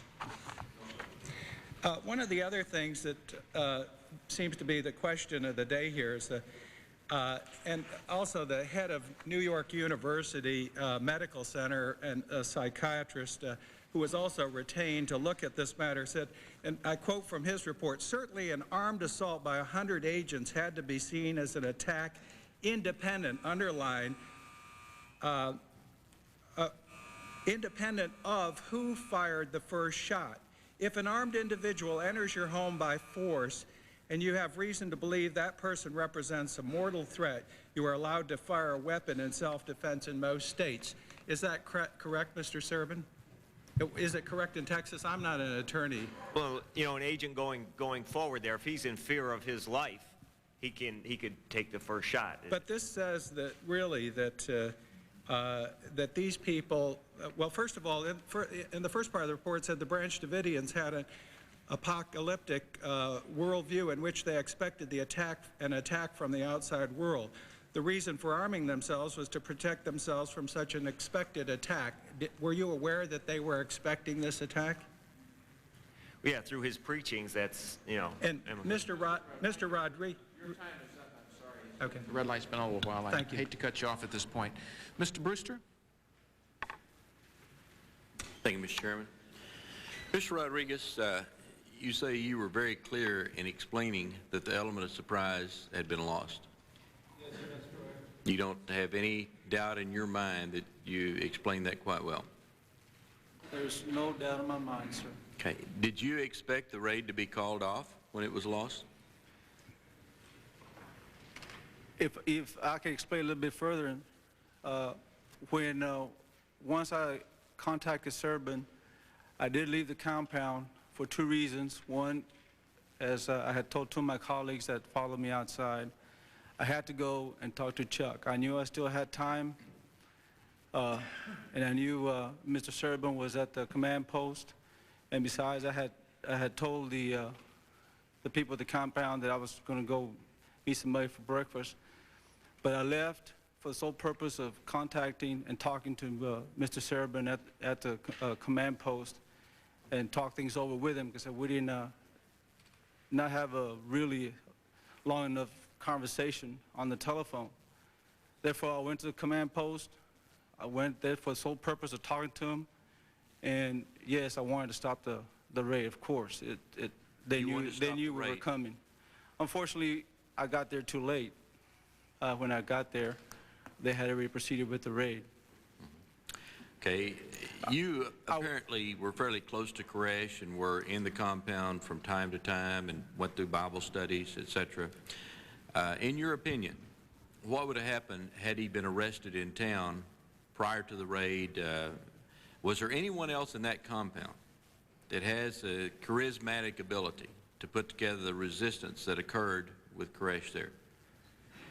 In my opinion, knowing how they were and their structure, in order for that to work, you would have had to taken down Koresh, Mr. Snyder, and their attorney. If you just took down Mr. Koresh, you still had Mr. Snyder and the attorney and the people to deal with.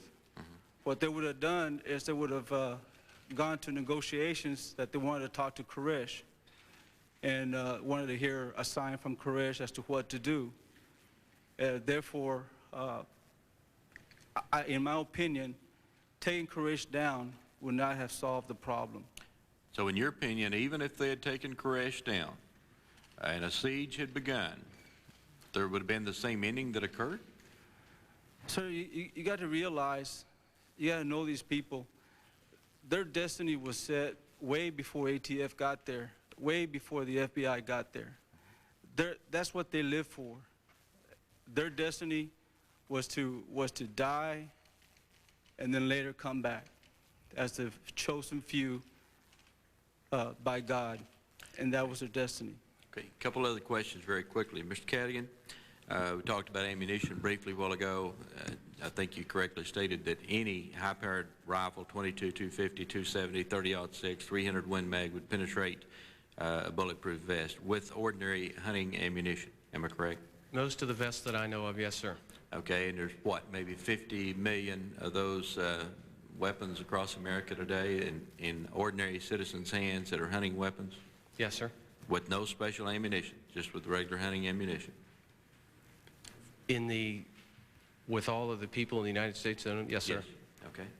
Ms. Wheeler, I heard statements that you had contacted some of the media the night before. Is that correct? What happened, and I'm sorry. What happened is that the day before the raid, my boss, Mr. Royster, came up to me, and he gave me the name of a reporter at Channel 4 in Dallas and said that when the raid occurs, after it has occurred, I want you to contact this reporter. And I told him, it ended up being on a Sunday instead of a Monday, and I did not have weekend contact numbers. And I told Mr. Royster that if I just contacted one station in Dallas, that the other two stations would eat me alive. What was going to be the purpose for contacting the stations? I mean, my goodness, wouldn't they find out quickly enough? Well, we expected it to go smoothly, sir. We didn't expect this to happen. What happened, if I may continue, is that I contacted Channel 8 and Channel 5 in Dallas. I never mentioned the word Waco. I never mentioned the word raid. I just said we might have something going on here in Dallas this weekend, and I'd like to have a weekend contact number, and that's what I was given. That was all the conversation. That was all that occurred. But once again, what was the purpose of contacting them? Were you actually seeking publicity for the agency? Absolutely not, sir. Okay, maybe then I don't understand the purpose for contacting them. Well, he wanted me to contact one station. The only reason I made the 2 calls was so that I would have weekend contact numbers. That was Yes, Mr. ma'am, I Royster's. understand Okay, Mr. Royster's your call. decision was to give me just one number. If we were planning on having a press conference when the raid was over, that's true. And if there was evidence of a violation found, that's common procedure after you have a raid or a large raid of that kind. We're prepared to have a press conference, and I was just getting numbers for that purpose. We did not alert the media and tell anybody about the raid in advance. That is not what happened. Okay. I'm sorry. One other question, my time is about out. I don't know who to ask this one to, but in the Ways and Means Oversight Committee hearing that we had when I was on Ways and Means, a question came up concerning in the second warrant, it asked for a raid in the cover of darkness. Therefore, I seek permission for a nighttime after 10 p.m. warrant. I would take it, Mr. Milletti, that was the FBI, because this was after the siege had begun, and I was curious then about the daytime aspect of the final conclusion. Sir, I'm not sure exactly what you're talking about. Okay. Well, it's an affidavit of the warrant, the second warrant that was done. I'll talk with you after the break then. Thank you, Mr. Rooster. Your time is up. Mr. Sauter? I yield my time to Mr. Micah. Again, before we get into some of the specific personnel questions, although this is somewhat related, Mr. Rodriguez, I can't see without my glasses, but I can't read with my glasses. Mr. Rodriguez, this is really sort of a very strange, unconventional religious group, wasn't it? But they had some elements of belief that were common with other common religions. Is that correct? As I understood Koresh, he broke away from those religions that were very common to the Book of Revelations. That's why he broke away and started his own. It was a, you know, they shared some common beliefs, even some things that you talked about a little while ago about maybe Judgment Day and things of that sort, didn't they? But it was really strange when it went, and this is again from this report of the experts on the improvements in federal law enforcement after Waco. In their report, they said that this group, you know, had such a different philosophy of procreation, which apparently motivated wives to leave their husbands' marital beds for Koreshes, those husbands to embrace celibacy, and parents to allow Koresh sexual relations with their minor children. Did you know about this at the time of the raid? Yes, sir. I had some prior knowledge of that. Yes, sir. So you knew about this. In fact, isn't it true that in the group you spoke about that he broke off with back in, I guess in 1990, there was a meeting in, I believe, the Waco Federal Courthouse in which the other sect had brought affidavits, I believe, from Australia and paid $6,000 to an investigator and told federal officials that this was going on. Were you aware of that at the time of the raid? I was just aware of whatever information I obtained from Mr. Aguilera at the time. So this was, but this was, again, a highly unusually motivated group. Had you had any training to deal with this particular type of religious group or cult or whatever you want to call it? No, sir. Everything that I learned, I learned it while I was inside. I would like to answer your question. I don't know if you've read this, but the report says that ATF and other law enforcement agencies should have some independent counsel and advice, and also some training for some of these agents that deal with these groups. There are other groups like this out there, aren't there? But no, sir, they're all different. That's why I wanted to answer your question. Koresh had his own version of what he believed. He discussed that with me many times, how other priests or philosophers from the University of Baylor had attempted to argue with him in his beliefs. He spoke many times of that. And okay. His was unique. His was very unique, and they're not all the same. Mr. Serban and Mr. Winacki, through your intelligence from Agent Rodriguez, you knew that Koresh expected ATF to come for him someday, didn't you? Yes, sir. You did. And Mr. Winacki? Yes. Rodriguez told you that Koresh spoke about ATF coming all of the time, didn't he? Did he tell you that? Did you also know that Mr. Koresh expected to lead what it was termed a fierce battle? Yes, sir, but we didn't know if he meant in the physical sense or in the metaphysical sense. Mr. Serban? In the same thing, he had talked about, with Joyce Smith, as far as, we haven't seen L.A. yet or whatever, so we weren't exactly sure what he was talking about. But wasn't it, a given fact that, in fact, if his fear of ATF and what you'd heard from Mr. Rodriguez and others, that you would expect Mr. Koresh to defend himself and his other followers? Is that correct?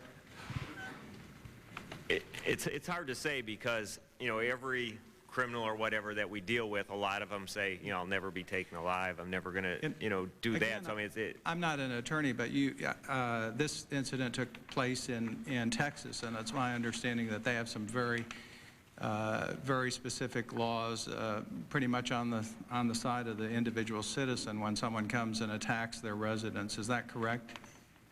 I mean, the right to defend themselves. I really don't have much knowledge of the Texas statute regarding defending your premises. So other than you don't consult that as federal agents when you get into a situation like this, what the local situation is? Oh, I have no knowledge of any laws that allows a person to fire at an appropriately identified police officer attempting to execute a warrant. That's the distinction, I think, though. We weren't burglars. Mr. Hartnett, you had said you disagreed with Mr. Merletti, excuse me again without my glasses, but with some comments he made about the assessing the element of surprise. Did you want to respond now? Well, I've always disagreed with that terminology ever since the Waco review came out. I think that it's a created phrase, and I don't mean to mislead the committee. I've testified many, many times that a part of the raid was secrecy, but a part of the raid was not specifically directed towards those commanders when they say they were given a direct order. That is just not true. They just were not given a direct order. Thank you very much, Mr. Black. This time your time has expired. Ms. Jackson-Lee, you're recognized for 5 minutes. Mr. Chairman, I thank you very much, and I say almost good afternoon to all the witnesses. I appreciate the seriousness of this morning and also your presence here.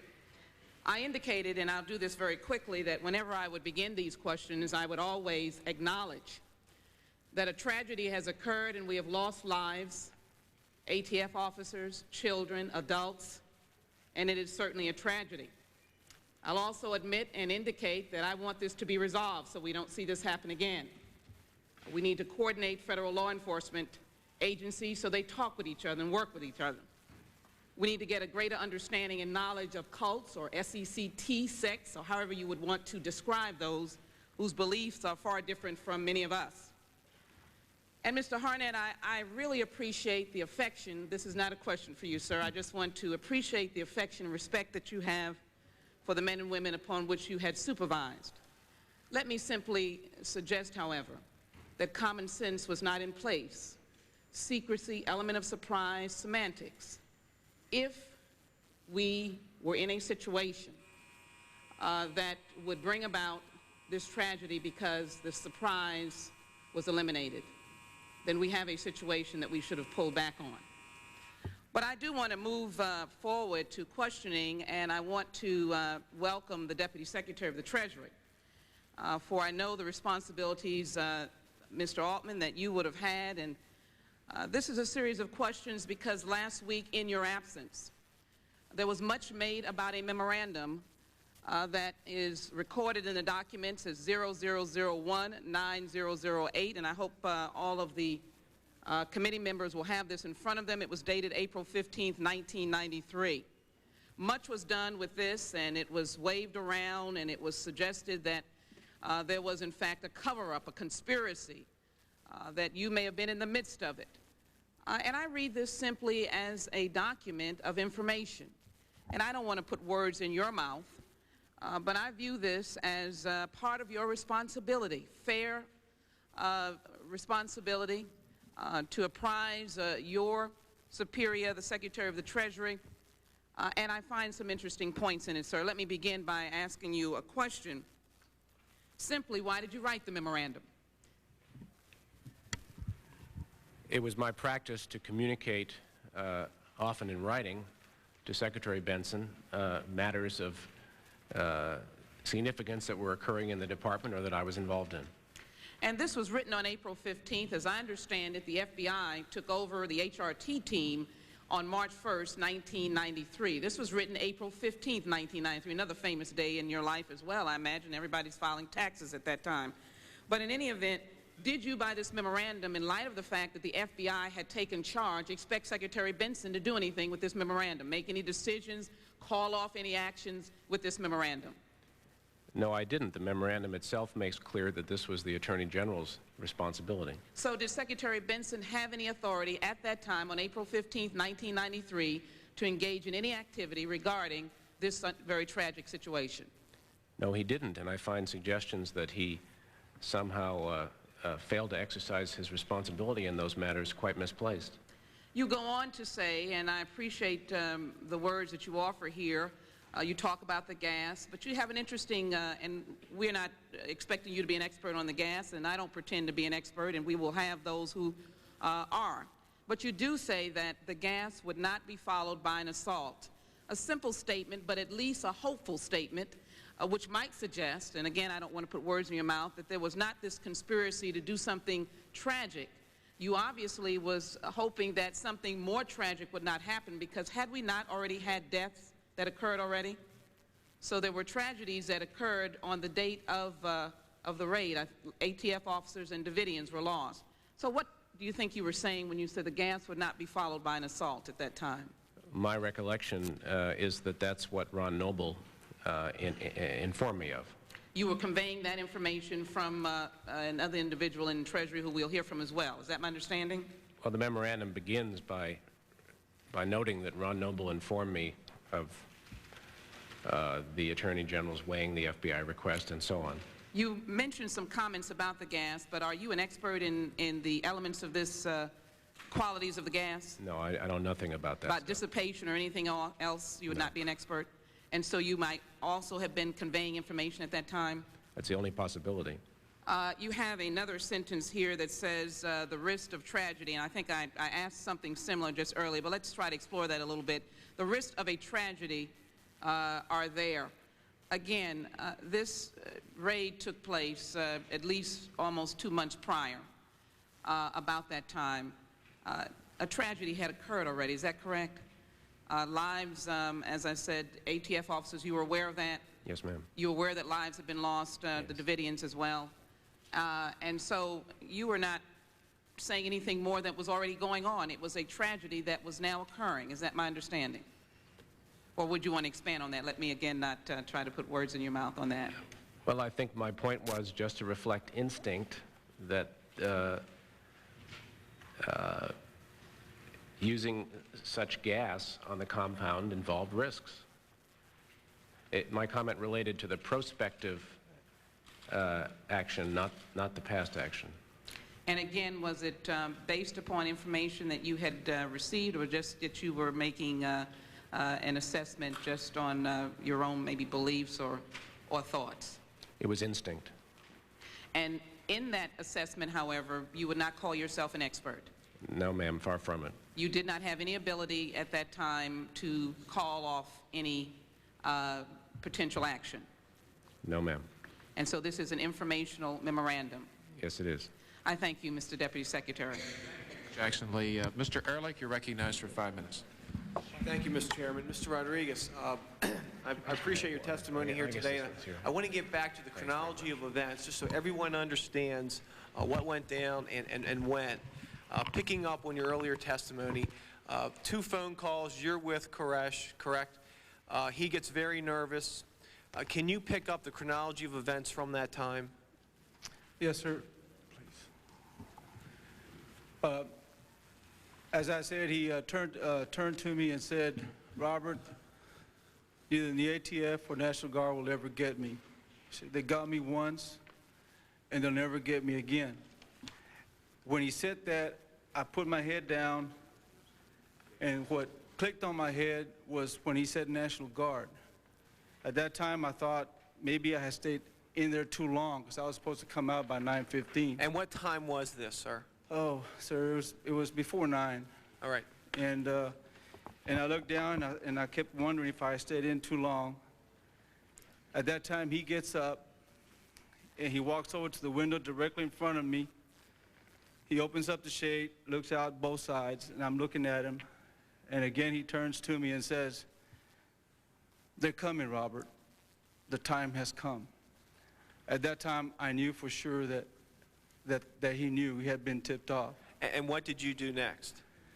I quickly, I felt very threatened, and I stood up. I felt I had to leave the compound. By that time, there was more people that had come into the living room. At first, there was only 3 when we first started. All right, sir. Now, why did you feel you needed to leave the compound? I was threatened because I didn't know. I was afraid that I would be exposed as to who I was. And as I stood there, I looked, and I noticed that the door, there's people in front of the door, people behind me. There was no place for me to go. As I stood there, Koresh went from one window, did the same thing, looked outside, then came back to the other window, and again looked outside and said, "They're coming, Robert. They're coming." All right, sir. And there came a point when you left the house, correct? Yes, sir. I stood there, and it was like he wasn't listening to me. At that point, I was trying real hard to keep my composure, and I kept telling myself to relax, relax. Now, what was going through your mind at the time? Was it you need to contact your superiors? I needed to get out and advise my superiors of what was going on. All right, sir. And there came a point in time at around 9:15, 9:20 where you left the house, correct? Yes, sir. He finally, he motioned, he gave a head signal. They opened the door for me. I walked out. I got into my vehicle. Took me a while to get it started because by then I was pretty shaken. I quickly went back to the undercover house. Now, how long did that take you, sir? Just maybe 2-3 minutes. Who was present in the undercover house when you arrived? We all, I believe the 4, what we call them forward observers or snipers were present. Mr. Kavanaugh was present, and 2 of my agents that worked with me in the undercover house for the 2 months were present. Now, sir, who were you looking for specifically? Well, what I did, I went into the room where Mr. Kavanaugh was, because that's where the stew phone was. I was supposed to use that telephone to call Mr. Serabin. When I got there, we all cuddled up, and I told Mr. Kavanaugh exactly what had happened in the compound. I advised him. And what was his reaction? His reaction was, well, you better call Chuck right now. All right, sir, and you got on the phone and did just that, correct? Yes, sir, I did. And please detail the nature of that conversation. I got the phone, I called. He came to the phone. The other thing I can't remember was if somebody else answered. I think somebody else answered, and he came to the phone. Who's he, Mr. Serabin? Mr. Serabin. Okay. And the first thing that came out of my mouth was, Chuck. They know, Chuck. They know. They know we're coming. And he says, well, what happened? And I explained to him what happened. I explained to him all the events that took place inside the compound. And his questions were, well, did you see any guns? I said, no. What was he wearing? And I advised him of what he was wearing. At that time, he said, okay. And that was about the extent of the phone call. All right, sir. Did you request that the raid be called off because the element of surprise had been lost?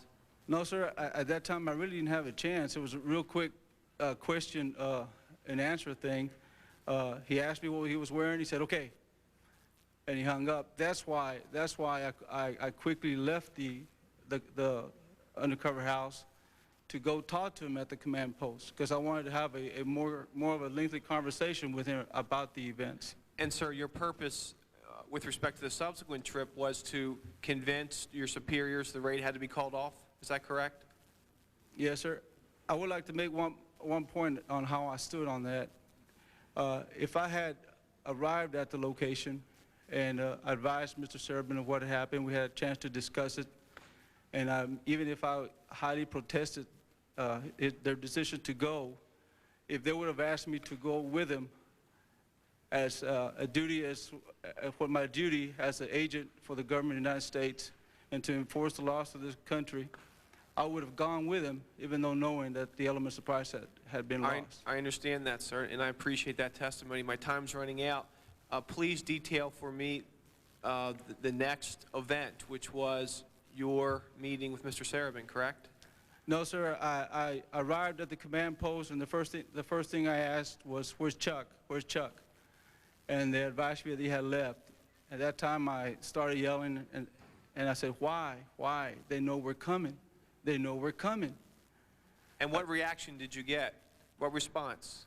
Sir, everything was very quiet, and if I remember right, everybody was really concerned. I went outside and I sat down, and I remember started to cry until Sharon Wheeler came to me and told me what was going on. Now, sir, was it your understanding when you arrived at... Okay. Expired. I'm sorry. It's a good line of questioning, but I can't let you go on under the rules. Mr. Taylor. Thank you, Mr. Chairman.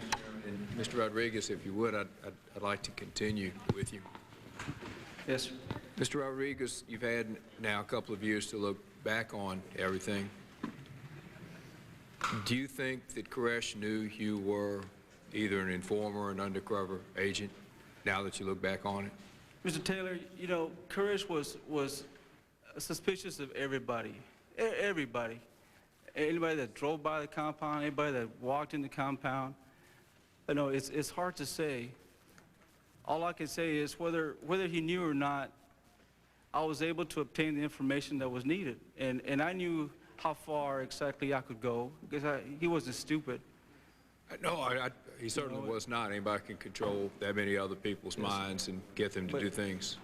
My question I'm leading to is, what are the possibilities that the minute you walked out of that door, knowing that you had walked out, he then spread the word and started passing out guns, thinking that he had created the impression that led these two gentlemen to make the call to go ahead and continue with the raid, and that is that although they knew things appeared normal, I know you were concerned knowing the character you're dealing with, but is there a possibility that that was his intent all along, was to further the ambush that Mr. Buford so aptly described last week, let some people in the ATF think that they would be walking into a normal situation, when it certainly was not his intention for that to be? If I understand your question, are you asking me if he purposely set me up so that ATF could come after him? Is that what you're saying? No, sir. My question is, do you feel like, in retrospect, that he, A, knew you were undercover or suspected you, and then did nothing in front of you that would lead the ATF to suspect that they were going to have anything other than a peaceful reception, when actually, obviously, as soon as you left in that time that ensued, he passed out the guns and put people in every possible firing position? I do not really feel that he knew who I was. He later found out through the negotiators who I was. And when he did find out, he did mention to the negotiators, well, I guess I would have had a hostage. To your other question, as I said before, Koresh, at the time that I was trying to be, or he was trying to get me to become one of his followers, I was limited to what I could see. And to that point, you know, I would not have been able to see them arm themselves, not at that point in time. I don't think he had that much trust in me yet to do that. But for the record, there is a quote in the what's being referred to as the Blue ATF book. Yes, sir. Where you say, and I'm quoting you, neither the ATF nor the National Guard will ever get me. They got me once, and they'll never get me again. Is that correct? Yes, sir. That's almost verbatim what he said? Yes, sir. I'll always remember that. So he had no intention of surrendering himself alive? Mr. Taylor, we could have waited 2 years. You know, 2 years we could have waited. We could have held a siege for 3 years, and we would have had the same results.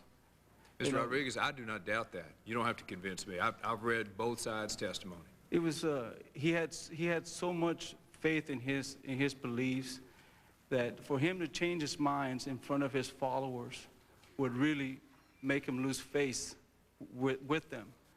That's why you know he held on as long as he could. And the one thing he always wanted to do was he was always upset because nobody ever listened to him. Nobody ever listened to his preachings. And the bad part about it is, until this day, he has still gotten everything he's wanted. He was able to use the media. He was able to use all means to broadcast his beliefs. And until this day, he's still getting the way what he wanted. And we should, this guy, in my opinion, as much time as I spent with him, I hated every moment that I was with him. I got into a role I could not get out of.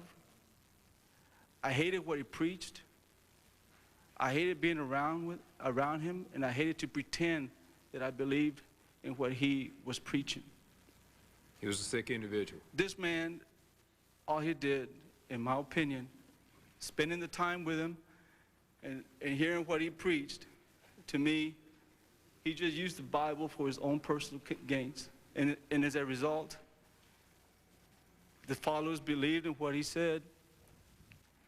And in the long run, Mr. Taylor, I really and truly believe that we sacrificed 4 good men and saved the lives of innocent people. Because eventually, if nobody would have confronted them because of their beliefs, they would have caused something to occur, and eventually we would have had to confront them. Mr. Rodriguez. And we did so. No, I appreciate you saying that, and I'm not cutting you off, but I have promised to ask every panel the same question. Yes, sir. That question, and I'm opening it up to this panel, some of you are new. Has anything that you have seen or heard or read justify the murder of the 4 ATF agents you spoke of and the wounding of 20 others? Because if you noticed last week, even the lawyer who defended one of the Davidians who was acquitted read a case law where there is a reason for self-defense should a policeman be way the heck out of line, but then turned around and said, in his opinion, the police were not out of line. So for this panel, have any of you seen anything that justifies their death? No.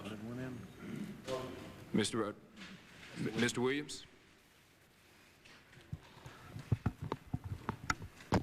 I see no reason why we was fired upon as the way we were, identifying ourselves as law enforcement officials, no matter what the reason. And being in Texas, being a law enforcement officer from Texas before I came to ATF, they had no grounds to stand on by firing up on us. If I could, because the time clock has expired, if you want to get each one to answer, if they could just yes and no to your question, it would certainly help us.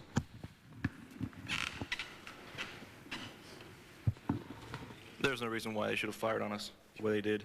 Mr. Rodriguez? No, sir, no reason whatsoever. Mr. Buford? No, sir. Mr. Altman? Mr. Cadigan? No, sir. Mr. Marletti? Certainly not. Mr. Black? Mr. Hartnett? Ms. Wheeler? Absolutely not. Mr. Hanoski? No, sir. And Mr. Sarah? No, sir. Your time has expired then, Mr. Taylor. At this time, I call on Mr. Heineman. Thank you, Mr. Chairman. Mr. Rodriguez, in spite of a lot of things that have been said here, let me commend you on your activities on the day of the raid. It took a lot of guts to do that and to come here and bare your soul. Were you ever consulted prior to the raid as it relates to tactics and plans? I've been in law enforcement for 18 years. I've had a lot of training in all kinds of tactics and planning. And, on this particular assignment, I was not involved in any of the tactical operations or planning. No, thank you, sir. Mr. Hartnett, was there a raid plan? Yes, there was. Were you at the planning session? Well, let me, if I can explain that, sir. Yes, sir. I was briefed and given an overview of only a couple of pages of what the raid plan was. That was on February 11th and 12th of '93. I did not have the entire raid plan. It was put together just for me and staff. And there was a raid plan, however.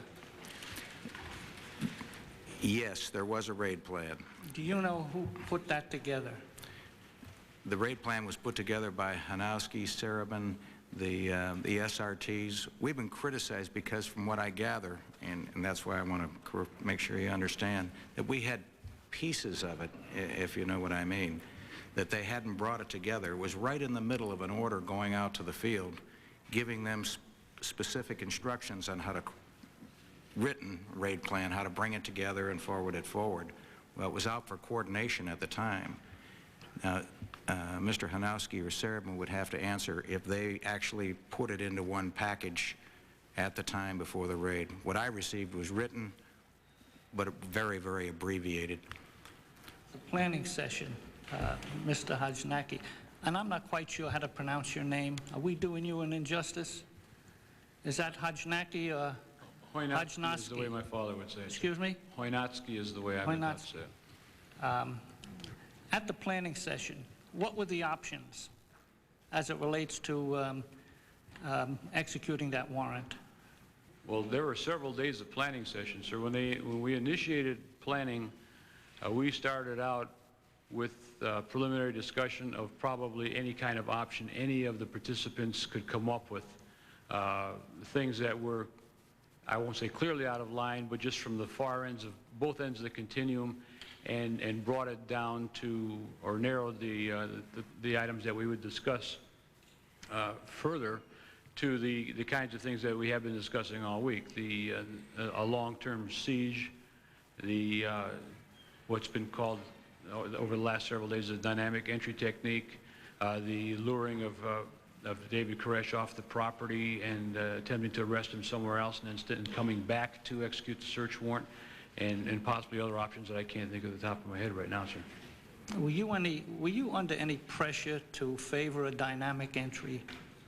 No, sir. The only reason we favored that was because we thought we could do that type of entry and preserve the safety for our people as well as for the innocents and the defendants. As Mr. Ishimoto explained, while it seems to be a threatening type of situation, our impression has always been in law enforcement that virtually everybody, not everybody, but virtually everybody under those conditions would see overwhelming forces, and the surprise and speed with which you get access to the residence or whatever the facility is were such that you overwhelm them and take control of the situation before they can get to their guns or create a situation that's dangerous for both sides.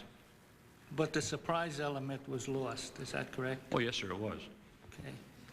Now, when you were told by Officer Sarabin about the conversation he had with Rodriguez relative to his leaving the compound and having spoken to David Koresh, I'll assume you got that information as Officer Rodriguez had given it. Who did you call in Washington with that information? After we discussed the information and I made the decision to go forward, I left that location, which was about 50 yards from the command post, walked to the command post, called the ATF headquarters emergency command center, and advised Agent John Jensen, is my recollection, that Robert had come out, that we had discussed the situation. I did not see where there was any difficulty with executing the warrant safely, and I had ordered the agents to go forward. I just passed that information to him. There was no real discussion. Where in the pecking order did Jensen come from? Was he the Houston SAC? I was the Houston SAC, sir. Jensen was a headquarters, an ATF agent assigned to headquarters at that time. I'm not sure what his particular assignment was, but he was not one of my supervisors, if that's what you mean. Okay, now where is this headquarters? Is this in Texas? Washington, D.C. Washington, D.C.? Yes, sir. And do you know whether he told anyone in the supervisory rank to him? I don't have any idea who he communicated with, sir. Okay. Okay, thank you. Mr. Chairman, I yield back my time. Thank you very much, Mr. Heineman. Mr. Conyers? Thank you, Mr. Chairman. May I add my congratulations to you and the leadership of this committee for deciding to hold hearings on the militia. After all, that's the militia's involvement in Oklahoma City is really what triggered Waco as some kind of counter-reaction. And I feel it's important that I let you know that the letters that I and Charles Schumer sent to the Speaker and to Chairman Hyde have now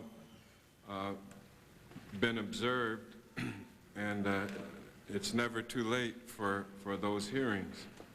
I would remind you as you chair this hearing that the complicity of the National Rifle Association with the investigative process of these Waco hearings has not been responded to. So while we're on this great roll with your leadership, why don't we check that one out maybe this weekend? These things are glacial. They come slowly, but we're very patient on this side, and we'll be waiting for a positive response there too. And the answer is yes, I will. First of all, again, I am going to hold hearings. We will hold a couple of days, one or two at least, on militia later this fall. But the gentleman in the chair does not believe there is any relationship between the origin of these hearings and the events in Oklahoma City. I originally, if you'd continue just for this one purpose, I had a meeting with both the Attorney General and with the FBI Director in January, indicating the desire to have these hearings on Waco and the need to have them to set the record straight, to clarify matters and so forth. So there really is no relationship there, and the NRA question is entirely separate and unrelated to the militia question. Okay, that's a lot of my time, but you'll have another minute or something. I'm as generous as you are, at least. So that there is no complicity. There's no connection between Watergate and Waco. Waco is something we just had to get at all the time. If it turns out that your timeline is correct, then I'll tell the millions of people I've already told that this was a poor reaction to Oklahoma City, and I'll stand corrected. But right now, this seems to be get government law enforcement at any cost. Last week and this week. Mr. Buford, I'm glad to see you back again. Have you really had anything in your experience in law enforcement, military service, and anything else that could have prepared you for this possibility of being ambushed? Well, I had, in my military experience, I had been caught in ambushes before. I'd never been ambushed in my law enforcement experience. I would like to say that I had that experience, but nothing in my background prepared me for what we encountered that morning. No, sir. All right, thank you very much. It's you know, sooner or later, with all the testimony pro and con, all the members of Congress's personal views to which we are all entitled, pro and con, we're going to have to come down on this question. This is one of the central questions in what could have been a much abbreviated hearing. how can you anticipate an ambush? You can prepare for the possibility, but if you're ambushed, it seems to me that that contradicts almost anything else. Mr. Rodriguez, who worked inside for so long, based on your experience with the Davidians, did you believe that David Koresh and the Branch Davidians planned to kill themselves all along? Yes, sir. Expand. Sir, in order to do that, I have to go back to their religious beliefs. And if you follow, as he used to do with me in all my Bible studies with him, if you follow the 7 seals, and during the siege, you could tell that he was following each one step by step. You got to understand that that is what he believed. He believed that he was the Messiah. And he believed that because he believed that he had received a message from God, which was 7 angels when he was in Jerusalem. And that gave him special powers. If you look into the book of Revelation, the 7 angel reflects to the 7th seal. So that you thought the deaths, from your point of view and experience, were necessary to fulfill Koresh's prophecies? Yes, sir. If he would have changed his mind in the middle of the whole siege, his people would have lost all faith in him, because all this time, this is what he preached. They were preparing for ultimate death. Yes, sir. One way or the other. One way or another. That's why they were there. That's why they were there. They didn't mingle with the public. They didn't go anywhere. These people were there waiting for the time. Well, what could you and the government have done to prevent the Branch Davidians from doing the things that caused them to kill themselves, the setting of fires, etc.? Gosh, that's something I couldn't answer. As I stated earlier, we learned, as I learned as I was in there, what their whole goal in life was. We didn't know that prior to that. I really can't say. Mm-hmm. Is Mr. Ballesteros here? Ballesteros. When you approached the front door of the compound to execute the search warrant, sir, did you attempt to identify yourself as a law enforcement officer? I think that would be pretty critical. I'd been identifying myself as a police officer since I exited the trailers, as were other people, agents. So there's no question that that they knew who you were, and there was no possibility of misidentification or anything of that nature? No, there's not. Mm-hmm. Mr. Buford, finally, isn't it true that every time the Davidians had the opportunity to escalate the confrontation with law enforcement officers, they literally did so? Well, it appeared as though they were needing this confrontation, and yes, I believe that they did. And if I might, sir, quickly answer or have a response to one of your questions earlier. You asked how this situation could have been handled, and I believe sincerely that if the media had not tipped off David Koresh that we were coming about 40 minutes before we arrived, the plan that we had in place would have prevented any deaths from taking place on that day. And the media... That was the postman That is the incident? postman. Yes, sir. And those media people were not invited there by ATF. Right. Thank you, Mr. Conyers. Sir, can I also add something, conclude sir? his response, Certainly, sir? Mr. Rodriguez. Thank you, Mr. Chairman. By being inside the compound that morning, everything was normal. If it had not been for the tip-off of the media, I really and truly believe that the raid would have been successful. Thank you, Mr. Chairman. thank you, Mr. Conyers. Mr. Shadegg, you're recognized for 5 minutes. Thank you, Mr. Chairman. Let me follow up just on that point. Mr. Buford, had you known that Mr. Rodriguez had conveyed What he has clearly testified to this morning to Mr. Serban and Mr. Wynotsky, that is that the element of surprise was, and I don't like that term, because I think that's a bureaucratic term created later for finger pointing. Had you known that David Koresh knew you were coming in 40 minutes before you got there, would you have given an order directing agents to go on in? Sir, I'd like to, in hindsight, say that no, I would have called it off.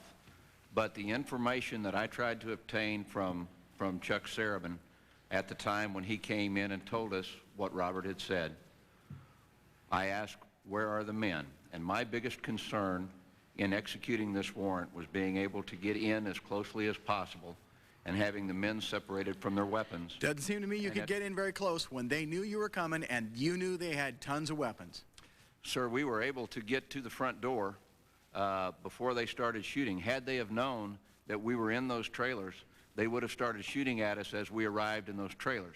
It was not the correct decision, and I'd like to say that I would have made a different decision. But had I have had to make that decision, I probably would have made the same decision, sir. Mr. Rodriguez, Mr. Schumer has pointed out he thinks the most significant testimony that's come out today is that this particular panel believes that all the firing started from the inside first and not from any ATF agent. I will tell you, I think the most important testimony of the day has been your riveting testimony of the sequence of events, of Mr. Koresh flat knowing that you were coming in and that the ATF was, and that the National Guard was coming in.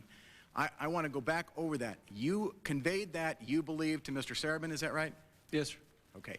And what was his reaction when you conveyed it to him? First of all, when I spoke to him, it wasn't like, hey, Chuck, I just came out. They know, I think they know something. No, when I spoke to him, I was very emotional. And I said, Chuck, they know, Chuck, they know we're coming. You thought there was grave danger to your agents' lives, given that Koresh knew this and he had all these weapons, for you to go ahead with the raid at that point in time? Yes, sir. Okay. Now, you said earlier that all of this was going to happen anyway because of Mr. Koresh's attitude. I assume that had you been able to conduct the raid with surprise, get through the door before anybody knew you were coming, get through the door without them getting the guns out from under their beds, you believe that the deaths might not have occurred, right? Yes, sir. Okay. Mr. Serban, let me ask you. You had a conversation with Mr. Rodriguez. I'm in doubt as to whether you understood that Mr. Koresh knew you were coming. Did you understand that at the time? I did not feel he knew that we were coming at that time. When I talked with Robert, like I had testified before, I took notes while we were talking over the thing, and I've read all of Robert's statements. Robert did a great job, but I think everything that you heard as far as testimony was not passed on to me. In fact, Robert told the shooting review team, one of the commanders, he didn't go into detail, or he should have said more. When I went through the questions I asked him, you know, he had said specifically, Koresh said, you know, ATF and the Guard are coming, but when I asked, trying to determine what he was doing from those questions, he wasn't doing anything. He was shaking, reading the Bible. He was preaching. I determined that, you know, in my opinion, his actions spoke louder than his words, so I didn't feel that anything was happening then. Let me just ask you this. Having heard Mr. Rodriguez today, having heard the depth of his emotion about what I think he thinks led to the death of these agents, do you now regret the decision to go forward, given that Mr. Koresh apparently clearly did know you were coming? Yes, sir. Okay. I live that every day, but, you know, I didn't, everything he's gone over, I didn't know at that time. I just think it's important to get this sequence of events out. Mr. Wynotsky, do you similarly now understand that Mr. Koresh knew you were coming, was apparently preparing for you, I mean, you can't do an ambush if they don't know you're coming. He was laying the ambush for you. I take it you also regret the decision to go forward at that point. Oh, absolutely. Okay, now that leads to this whole semantics war. As I understand it, what then happens after it's all over is that the higher-ups at ATF say, well, we gave you a direct command not to go if the element of surprise was lost. You never got such a command, did you? I not only never received that command, I don't know that anybody above me in ATF said that they gave me and that. Mr. Serban, you never got such a command. That is correct, sir. And I take it it's pretty candid and fair to say that what you think is that claimed command, we told them not to go if the element of surprise was lost, was an attempt by the higher-ups to cover up their negligent management of their failure to manage this raid? You know, trying to explain this whole element of surprise issue, you know, first of all, we're telling you, you know, we were never given that order. Secondly, obviously we lost the element of surprise. We were ambushed. Our point is we felt that his actions at that time did not indicate it to us that we had lost it, but in fact we had. I'm running out of time. I have one last question. I will tell you, over and over again in these hearings, we've heard this line about nothing justifies the murder of these agents. Nothing justifies them shooting first. I don't believe anything ever justifies a citizen in meeting a warrant, whether it's a lawful warrant or a fraudulent warrant with gunfire. But we've heard this question over and over again, saying, do you think anything you've heard justifies the murder of these agents? I want to turn that question around. I want to ask it to you this way.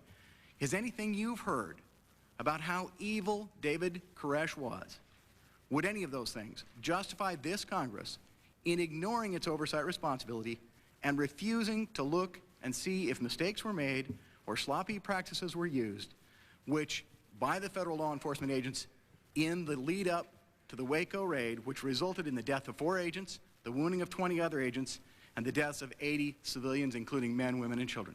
Anything you heard would justify us ignoring our oversight responsibility? No, I don't think it should be ignored. Obviously, there was mistakes made. We can't bring those agents back. We can't bring those other people back. But anything we can do to prevent it, I think we owe it to the American people to do that. Mr. Wynotsky? I agree with Mr. Serbin. We've been waiting for these hearings for 2.5 years, sir. Mrs. Wheeler, or Ms. Wheeler? Well, I think that it's time for the absolute truth to come out from the agent's point of view. Thank you. Mr. Hartnett? Yes, I'm very much in favor of the hearings. I'm sorry. Mr. Black? I'm not sure of the question. Okay, the question is, let me try to make it clear. We've heard the question over and over again, would anything you've heard in the hearing justify the murder of the agents? I see that as a rhetorical question. Nothing justifies the murder of the agents. My question is, anything you've heard in the hearings or before, would those things you've heard justify the Congress in refusing to conduct oversight hearings to determine if mistakes were made by law enforcement officers? No, sir. Mr. Moretti? Sir, I don't know that I'm really in a position to answer that. However, I will say that everything we've heard is in this book. It's here. I'm sorry, I can't see it. Cadigan. Cadigan.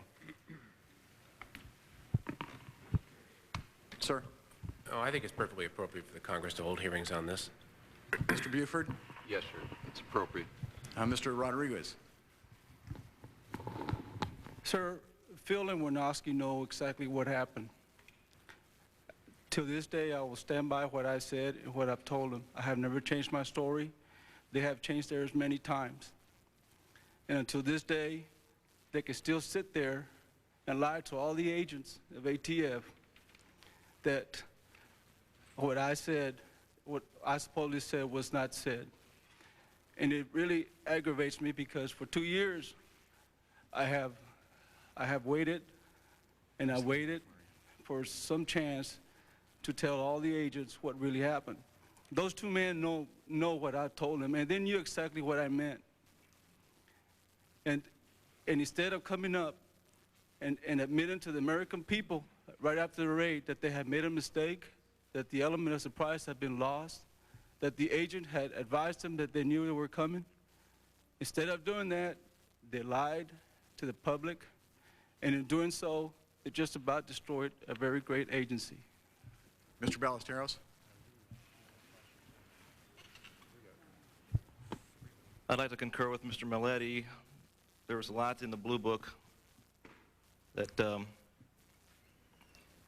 truths of what are being brought out here today are questionable. I was in an auditorium along with a large party, I should say, and in that Blue Book it brings out clearly that the element of surprise had been lost when Mr. Sarabin rushed into the room and made it clear to us that we needed to hurry up because, in fact, Mr. Rodriguez had come out and identified the fact that Koresh had been tipped off and that they knew we were coming. I'm sorry, sir, at the end of that, I can't see your nameplate. It's one of these. Here we go. Mr. Williams? I agree that Congress need to investigate what happened due to the fact for all the agents who went on that compound who went through the trauma of receiving being shot at as they were, that the truth need to come out, and for all purpose, certain things as finger pointing as to who said this or said that is irregardless to the families of the 4 agents that I saw lost their life at that compound. And we know for a fact that the element of surprise was lost. But at the time, we didn't know what the time span was, as how long the time had occurred that he knew that we was coming. And to say that, play on words that this is the element of surprise before or after, regardless, what happened, and it's time to get the truth out and let it be heard. Thank you very much. Thank you, Mr. Shadegg. Mr. Thurman, I understand you wish to pass at this time. Is that correct? Chairman, could I be allowed 5 seconds, please? And Ms. Thurman has already agreed that if you wanted to take it out of our time on this side, could I just observe? I would, if Ms. Thurman's agreeable to that, is that correct? For the record, I've had a number of hearings in the course of my career. This is the first time in my career that I remember 12 people being hauled before a congressional committee to be asked individually if the hearings that they are required to appear at were appropriate. And I'd like the record to reflect that. You certainly may, Mr. Conyers. Thank you. But I must say that having that question asked was interesting in light of the fact some people have been saying we should. Well, I'm sure they had an opportunity to tell you that these hearings were no good, inappropriate, and that would be a pretty risky proposition before the 104th Congress. Well, at this time, I think everybody concurs. For the most part, they're appropriate, but that's beside the point. Mr. Barr, you're recognized for 5 minutes. Thank you. I would respectfully direct the gentleman from Michigan to his remarks in the 1993 hearings, which are 180 degrees at odds with his efforts today to make it appear as if we're anti-law enforcement and they are pro-law enforcement. I mean, the disingenuousness of the gentleman's statements are astounding. The 2 agents on the end, did I hear you earlier to say that you were stunned with the amount of firepower that came out of the compound when you went in? Yes, we were. Okay. What did you expect David Koresh to do? Invite you in for tea and cookies? And I ask that very seriously. How can you stand there as trained law enforcement officers knowing that a massive operation were being mounted against a person with over 100 men and women in there with, according to ATF's own documents, had hundreds of weapons, including, according to ATF, automatic weapons with thousands of rounds of ammunition, who knew you were coming, who was prepared for Armageddon? How could you have expected anything other than an armed confrontation? Sir, I executed a lot of warrants. I don't think we're dressed for tea and cookies that day. I'm sorry, I can't understand to you. execute a warrant. And when we went to the door to execute a warrant, dressed appropriately, and the outfit signified it with ATF police. If he decided to just open the door or let us in, we still had to go into the dynamic entryway. Did you expect him to do that, to just open the door and let you in? No, I didn't expect him to open the door and just Well, then why were you... I'm just missing something. Why, knowing everything that had gone on before, knowing how much firepower you believed was in there, knowing the predisposition that you believed would make this man violent, why you expected anything less? Having the information what you have now, we didn't have all the information at that time. Yes, you did. It was in your superiors did. You may not have. Your superiors did. Let me ask your superiors here. You knew that there were, or you believed that there were hundreds of weapons and thousands of rounds of ammunition in there, didn't you? Yes, sir, we did. And did you believe that they were in fact controlled by a man predisposed by your own information to be very violent? That's correct, sir. Okay. Did you tell these gentlemen down here all of that? Yes, sir. Then why do you think that they were so stunned when they went in there? I believe we were all stunned because we expected that we still had the opportunity to execute that warrant safely. Oh, that is so... Okay, maybe you did, but that raises some serious questions about your judgment.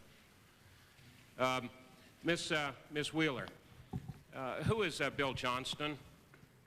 He is the one of the assistant United States attorneys in Waco, I believe. Okay, was he in fact the assistant United States attorney that was in charge of the investigation leading up to the raid? As far as I know. Okay. When was your consultation with him concerning your press contacts the evening before the raid? I never had a consultation with him. Okay. Are there no directives in ATF that when there is an ongoing investigation being monitored, if not controlled by an assisting United States attorney because it involves violations of federal law, that there is to be consultation on any media statements? I'm not aware of the exact law that pertains to that. I think there would be policy. No, I'm not talking about law. I was talking about policy. There's no requirement for that? Exactly what did you tell the media the day or the evening before? I called and said that we might have something going on in Dallas and that I need a weekend contact number. And that's pretty much the extent of the conversation. I was asked by Channel 5 if it involved the World Trade Center bombing, and I said no. Is it your procedure that in every case before there's an ATF raid that the media is notified that there might be something going on? No, sir. Okay, why was this case an exception then? The reason I called was to get a contact number. Now, I'm asking why this case was an exception. If it wasn't standard procedure to notify the media a day before an undercover raid was to take place, but you did in this case, why was this case an exception? I don't understand what you're getting at. I'm sorry. I can't make it any clearer, Ms. Will. I think you do. You have stated that it was not standard procedure for ATF to notify the media prior to a raid. Is that correct? That it was not standard procedure? Correct. Okay. You have also stated that in this case you did notify the media that something was going to be going on, correct? Yes. Okay. Why did you do that? Why was this case made an exception? That's all I'm asking about. It's not that it was made an exception. Mr. Royster had told me that he wanted me to contact Jeff Crilly of Channel 4 when the raid was over. I told him that I could not just contact one channel when this raid was over, and that I did not have the weekend contact numbers for the other channels. Were you given information concerning the seriousness of this raid? Did you know the extent of it? Absolutely. And you still feel that it was appropriate to notify the media that something was going on? I never said Waco. I never said raid. I know you've said that. You apparently think that it was appropriate to have done that, even in hindsight. Well, I don't believe that that compromised the raid, if I might say, sir. I didn't say it compromised the raid. Well, that's what you seem to be insinuating to me. No, I'm just wondering why. Well, that's okay. May I say, sir? No, not right now. Mr. Altman. Mr. Altman, your memo of April 15th is that's the most cover-your-rear memo I think I've ever seen. In the one document, you say, on the one hand, that the FBI has concluded that the outlook for a negotiated end to the standoff is poor and that they don't believe it is worth waiting. And then at the end, you indicate that if the FBI waits indefinitely, Mr. Koresh eventually will concede, covering both sides of the spectrum. And then you also say the risks of a tragedy are there, despite some efforts by a previous questioner to defy all semantics and logic, and even you didn't stand by for this. That reference to a tragedy doesn't refer to anything in the past, it refers to something in the future. What was the point of this memo to the Secretary if, in fact, you've already stated that there was no reason to notify the Secretary of things outside of his area of responsibility, and you believe that this was outside of his area of responsibility? That's not what I said, Mr. Barr. I said that it was my practice to inform Secretary Benson of matters of significance that were occurring either in the department or that I was otherwise involved with. He had made a comment, as the memorandum indicates, on Meet the Press, public forum, important forum, so I thought it was appropriate to convey to him what Ron Noble had told me. Thank you, Mr. Barr. Please state your parliamentary inquiry. Chairman, I know that these are hearings, but my question is, are these inquisitions? I would hope that all of us could be respectful of the witnesses who are before us, because they are not under indictment in this Congress. Mr. Bryant, you're recognized, as I assume Ms. Thurman continues. Can I get an answer, Mr. Chairman? I indicated to you that is not a parliamentary inquiry. Mr. Chairman, I'm unanimous. Well, I'm concerned about the attitude of questioners. We are in regular order. Mr. Bryant is recognized. About the disrespect being shown. We'll take a unanimous consent request after Mr. Bryant's time. Thank you, Mr. Chairman.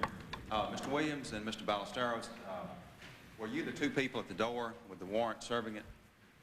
Yes, we're several of us at the front of the compound.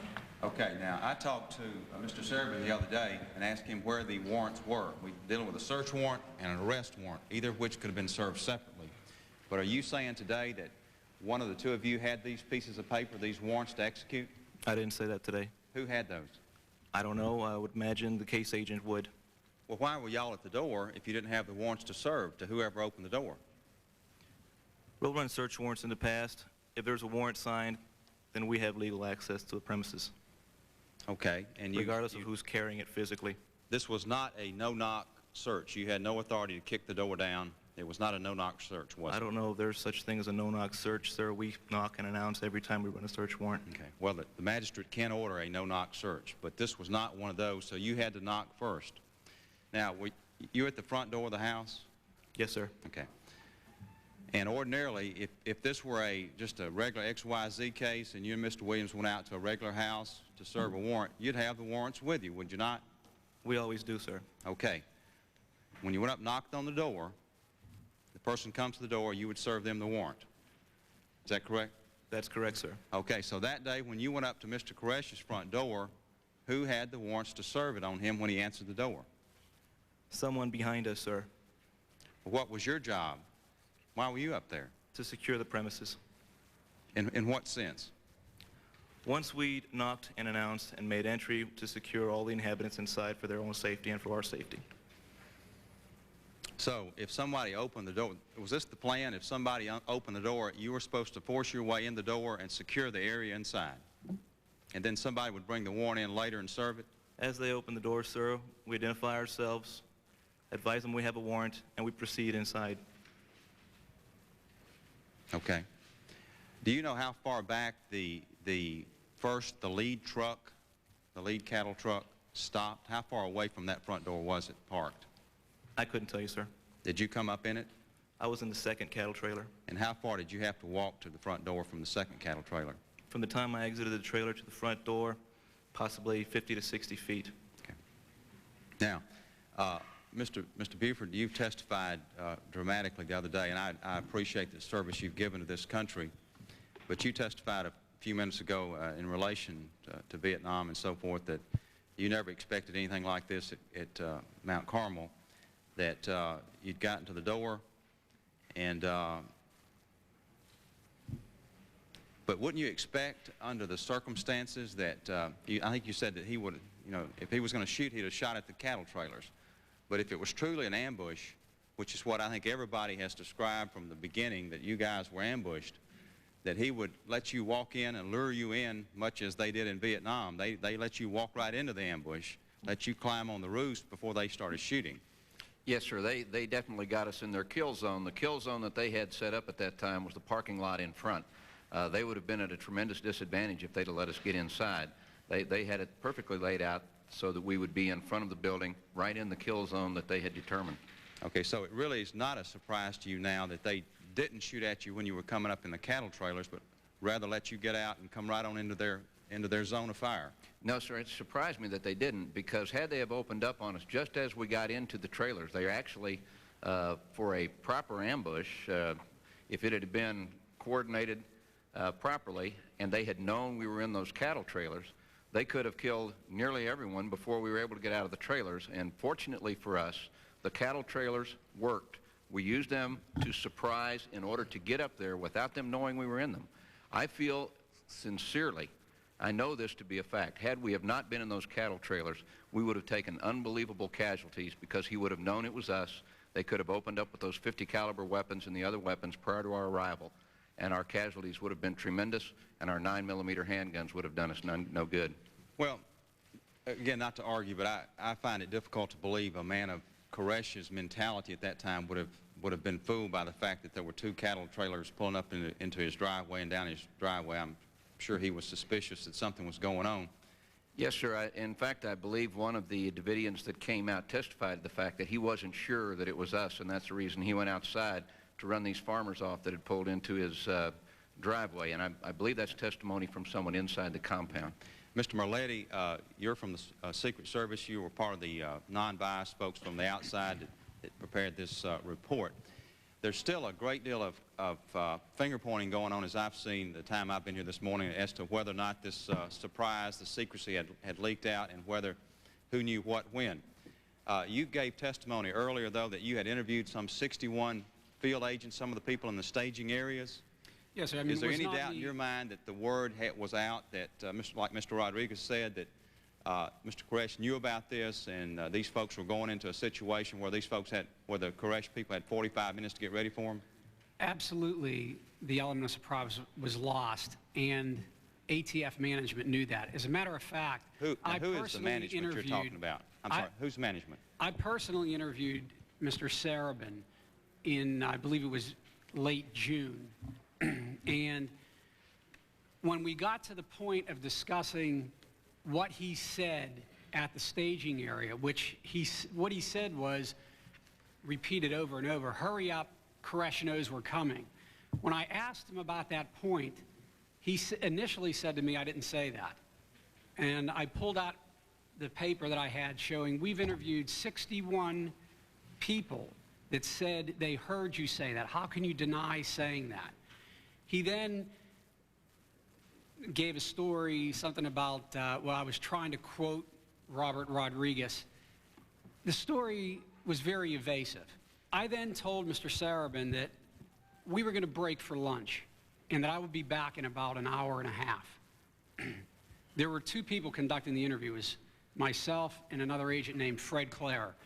We returned about an hour and a half later, and we walked into the room, and Mr. Sarabin was sitting at the table.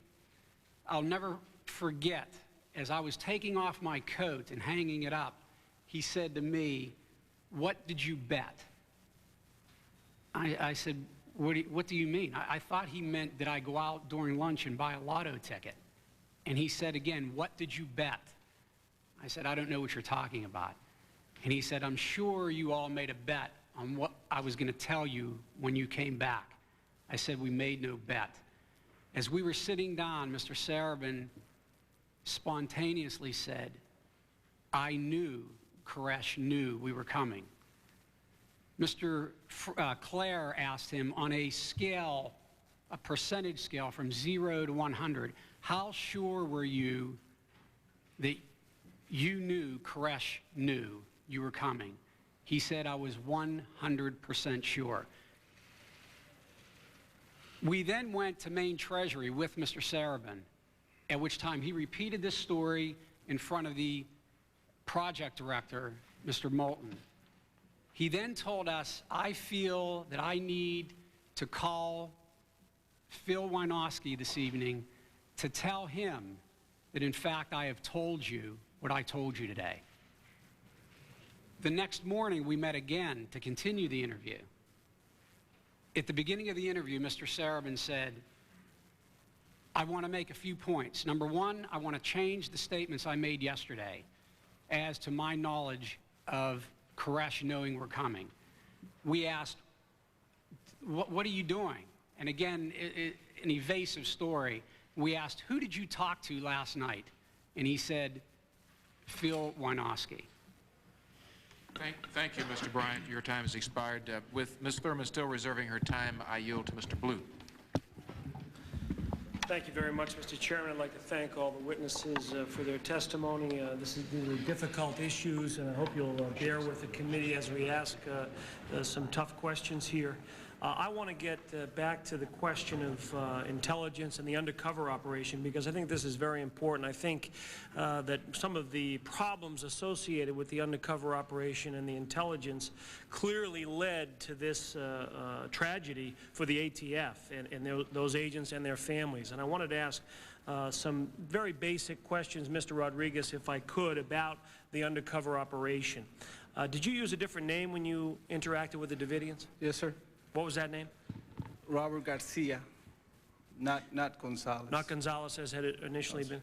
How did you first approach the Davidians, and how did you manage to gain their confidence? You want a long story or a short story? Short. We decided to made a plan to walk in and ask them if they wanted to sell a horse walker they had in front of the yard.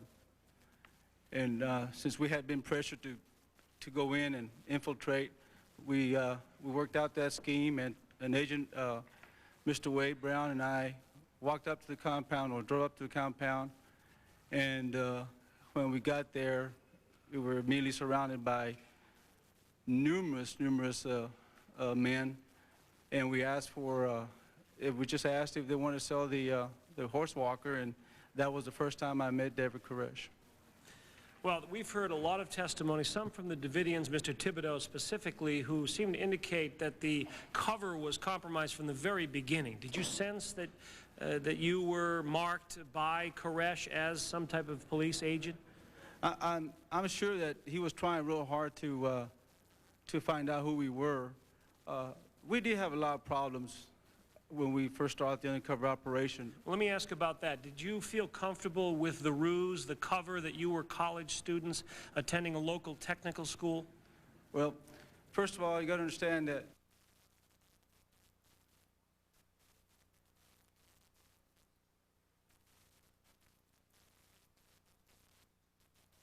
everything was already set.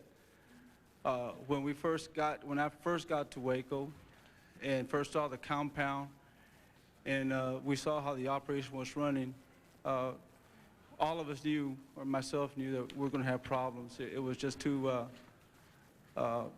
Too obvious. Did you report these to your superiors, these feelings that you had that the intelligence operation was not up to? I did advise Case Agent Debbie Aguilera of the situation. Let me ask you a couple more questions that have been brought up, and I want to get your reaction to it with regard to the undercover operation. There have been reports that women who were not ATF employees were brought into the undercover house on at least one occasion. But what we did, we wanted to, we were trying to look as much as students as we could. First of all, we were not students at Baylor University. Right, the local technical school. The average age there may be maybe 19 or 20. Trying to look as much as students as we could. First of all, we were not students at Baylor University. Right, the local technical school. The average age there may be maybe 19 or 20. We were supposedly students at TSTC, which is all ages. Although Mr. Thibodeau testified that he asked one of the agents the question of what his major was, and the response was philosophy. I believe he claimed that he asked me what it was, and I said philosophy, which was false. I had advised Koresh that my major was photography. Okay. And what about alcohol use at the undercover house? Was that part of the ruse, or was there? No, sir. On that particular time, we wanted to look as normal as possible, look like agents, not agents, excuse me, like students. And we invited some of our women agents and pretend we throw a party and just trying to be as normal as possible. That's what that party was. I appreciate that. I'd like to ask Mr. Serabin and Mr. Winoski about what you were feeling about the undercover agents, and they're saying that they felt somewhat uncomfortable with the security of this undercover operation. Did you feel like you should have changed that or done something to protect the agents? We had 8 agents in there rotating at a different time, and then we had a supervising agent that was supposed to take care of their needs or whatever, as far as anything that would come up. But did you fear that perhaps they were already marked by Koresh as agents? No, there was a next-door neighbor that was kind of like an unwitting informant. He would go into the compound and come back, and he would talk to the neighbors, so we'd get information from him that we knew was, reliable, because he didn't know who they were. So he'd come back and say, and a couple times he said Koresh was nervous or thought something was there, but then he felt more comfortable after that. Why was the 24-hour surveillance discontinued? I met with all the undercover agents on a meeting, and they said that, it was hard to keep up with their going to college and running those shifts, and they said there was no activity basically going on during the night. They'd watch it for 2 weeks, so they asked if they could knock it down to basically 6 in the morning to midnight, and I okayed it. Let me ask you one question about the pit. The pit is where the Branch Davidian males were supposed to be working in large numbers, and the logs kept there indicated that only about 14 of them were working there, leaving a large number of other men. And this was key in the planning of the raid, wasn't it? We estimated that there was 10 or 15 people, but the pit significance kind of changed as we went along. When we first started the investigation, the pit was actually a large hole. By the time we actually executed the warrant, it was a basement.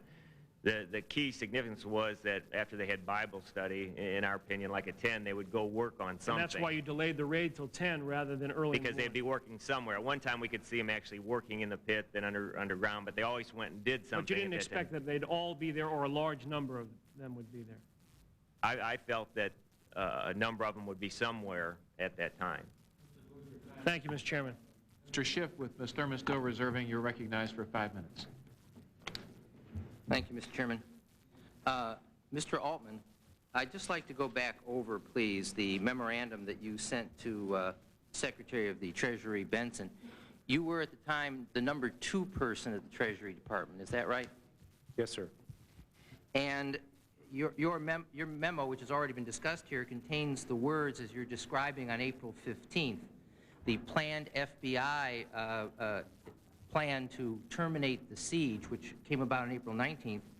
You said the risks of a tragedy are there, among other things. Am I reading correctly? Yes, sir.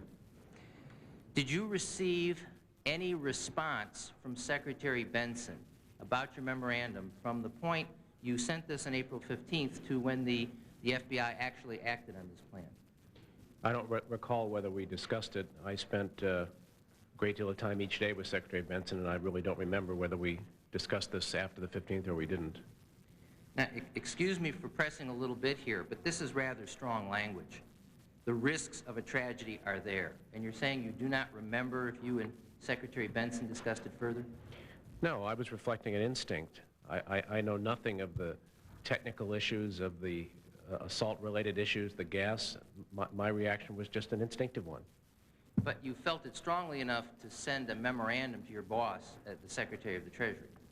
Yes, but I sent such memoranda very regularly on all sorts of matters. Did it occur to you, well, Secretary Benson has already testified earlier, as I think you know, that he considered this matter no longer the Department of Treasury's responsibility because it had been turned over to the Justice Department. And of course, it had been turned over to the Justice Department.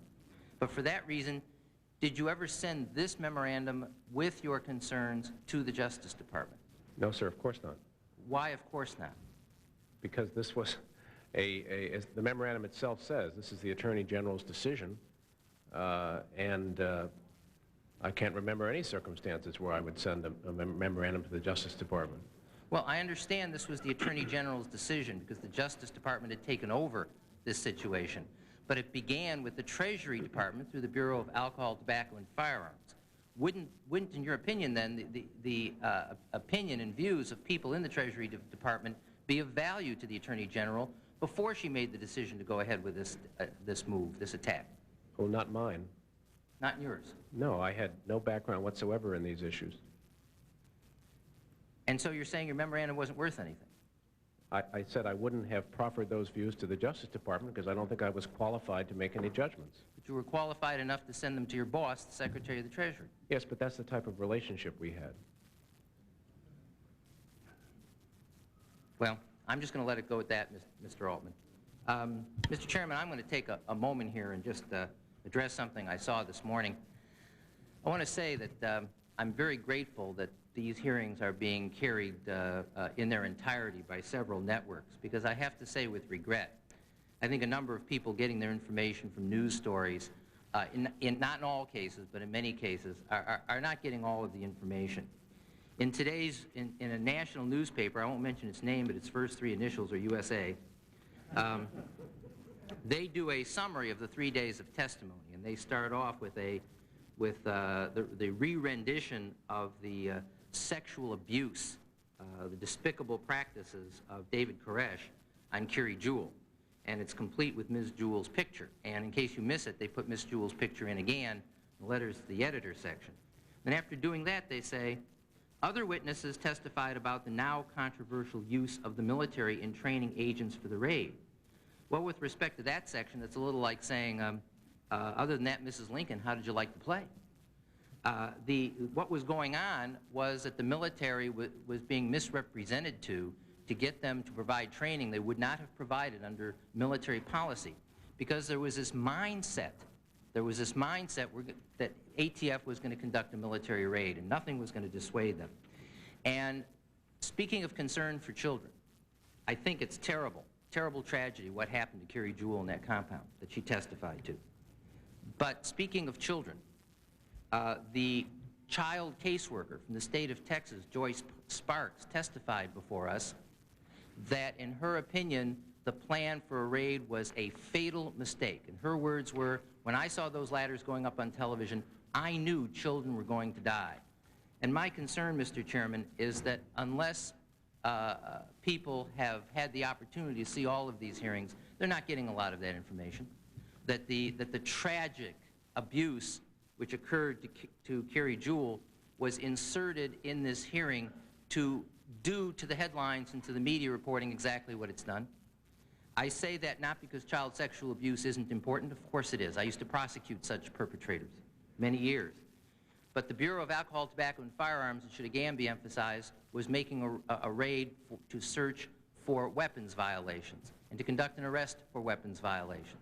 If they were concerned for children, they would have listened to the caseworker who was working with those children, who warned them that this was an error.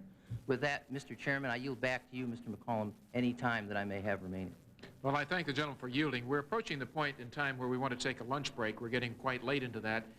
Ms. Thurman and I are the only remaining panelists who are presently up here who have not questioned this panel.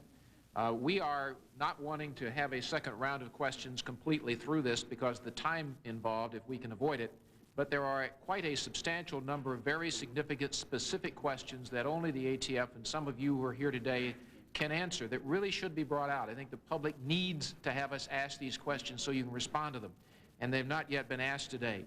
So with that in mind, and having consulted with Ms. Thurmond and Mr. Zeloff and Mr. Schumer, I'm going to this time ask unanimous consent that the first panel after lunch, that the first round of questions, I should say, be closed except as to the 5 minutes remaining of Ms. Thurman's and my time, and that each side, Democrat and Republican, get an additional 15 minutes allocated to question this particular panel after we return from lunch to be controlled by the chairman and by Mrs. Thurman. Is there any objection? The right to object, Mr. Chairman. Yes, Mr. Congress. I had understood that it was going to be 10 minutes. It was, but we've just altered it to accommodate a particular problem of getting the questions in. We need to get in, and you're getting the advantage of that. Well, that's so kind of you. I really wanted a lot more time than that, and you cut it down to 15 minutes. The problem is that, you know, each time we decide to go additional time, guess what that's doing to the length of these hearings, well, each day and each week? Well, the gentleman will yield back to me. I would just comment that the other option is for us to take a complete second round of questions for this panel. This is such a large panel and so critical, and so many questions of the raid itself and how it was planned and have not been yet asked, that I'm tempting to actually shorten the amount of time involved, because we believe, having discussed it among ourselves, that we can accomplish that in the time. Well, that's what I was trying to do. I was trying to shorten it. I understand. I'm in quite agreement with you. But, I mean, if we try to go another round, we're not going to do that. We're going to do it. If my unanimous consent request is granted right now, then we will only have, except for Ms. Thurman and mine, an additional 15 minutes. I will withdraw my objection. Thank you. Without objection, it is so ordered, and we are now going to take a lunch recess until 5 minutes after 2. That'll be 45 minutes. And I hope that the panel down here can get lunch as well with us during that time. The subcommittees are in recess.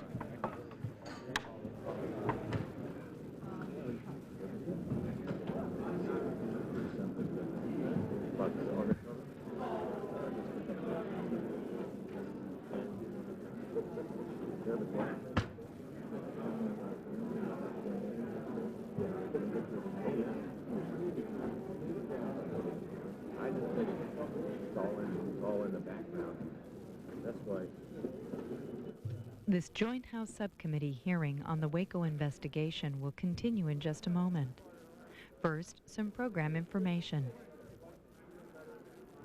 Tuesday night on our companion network C-SPAN 2, the Senate Whitewater investigation.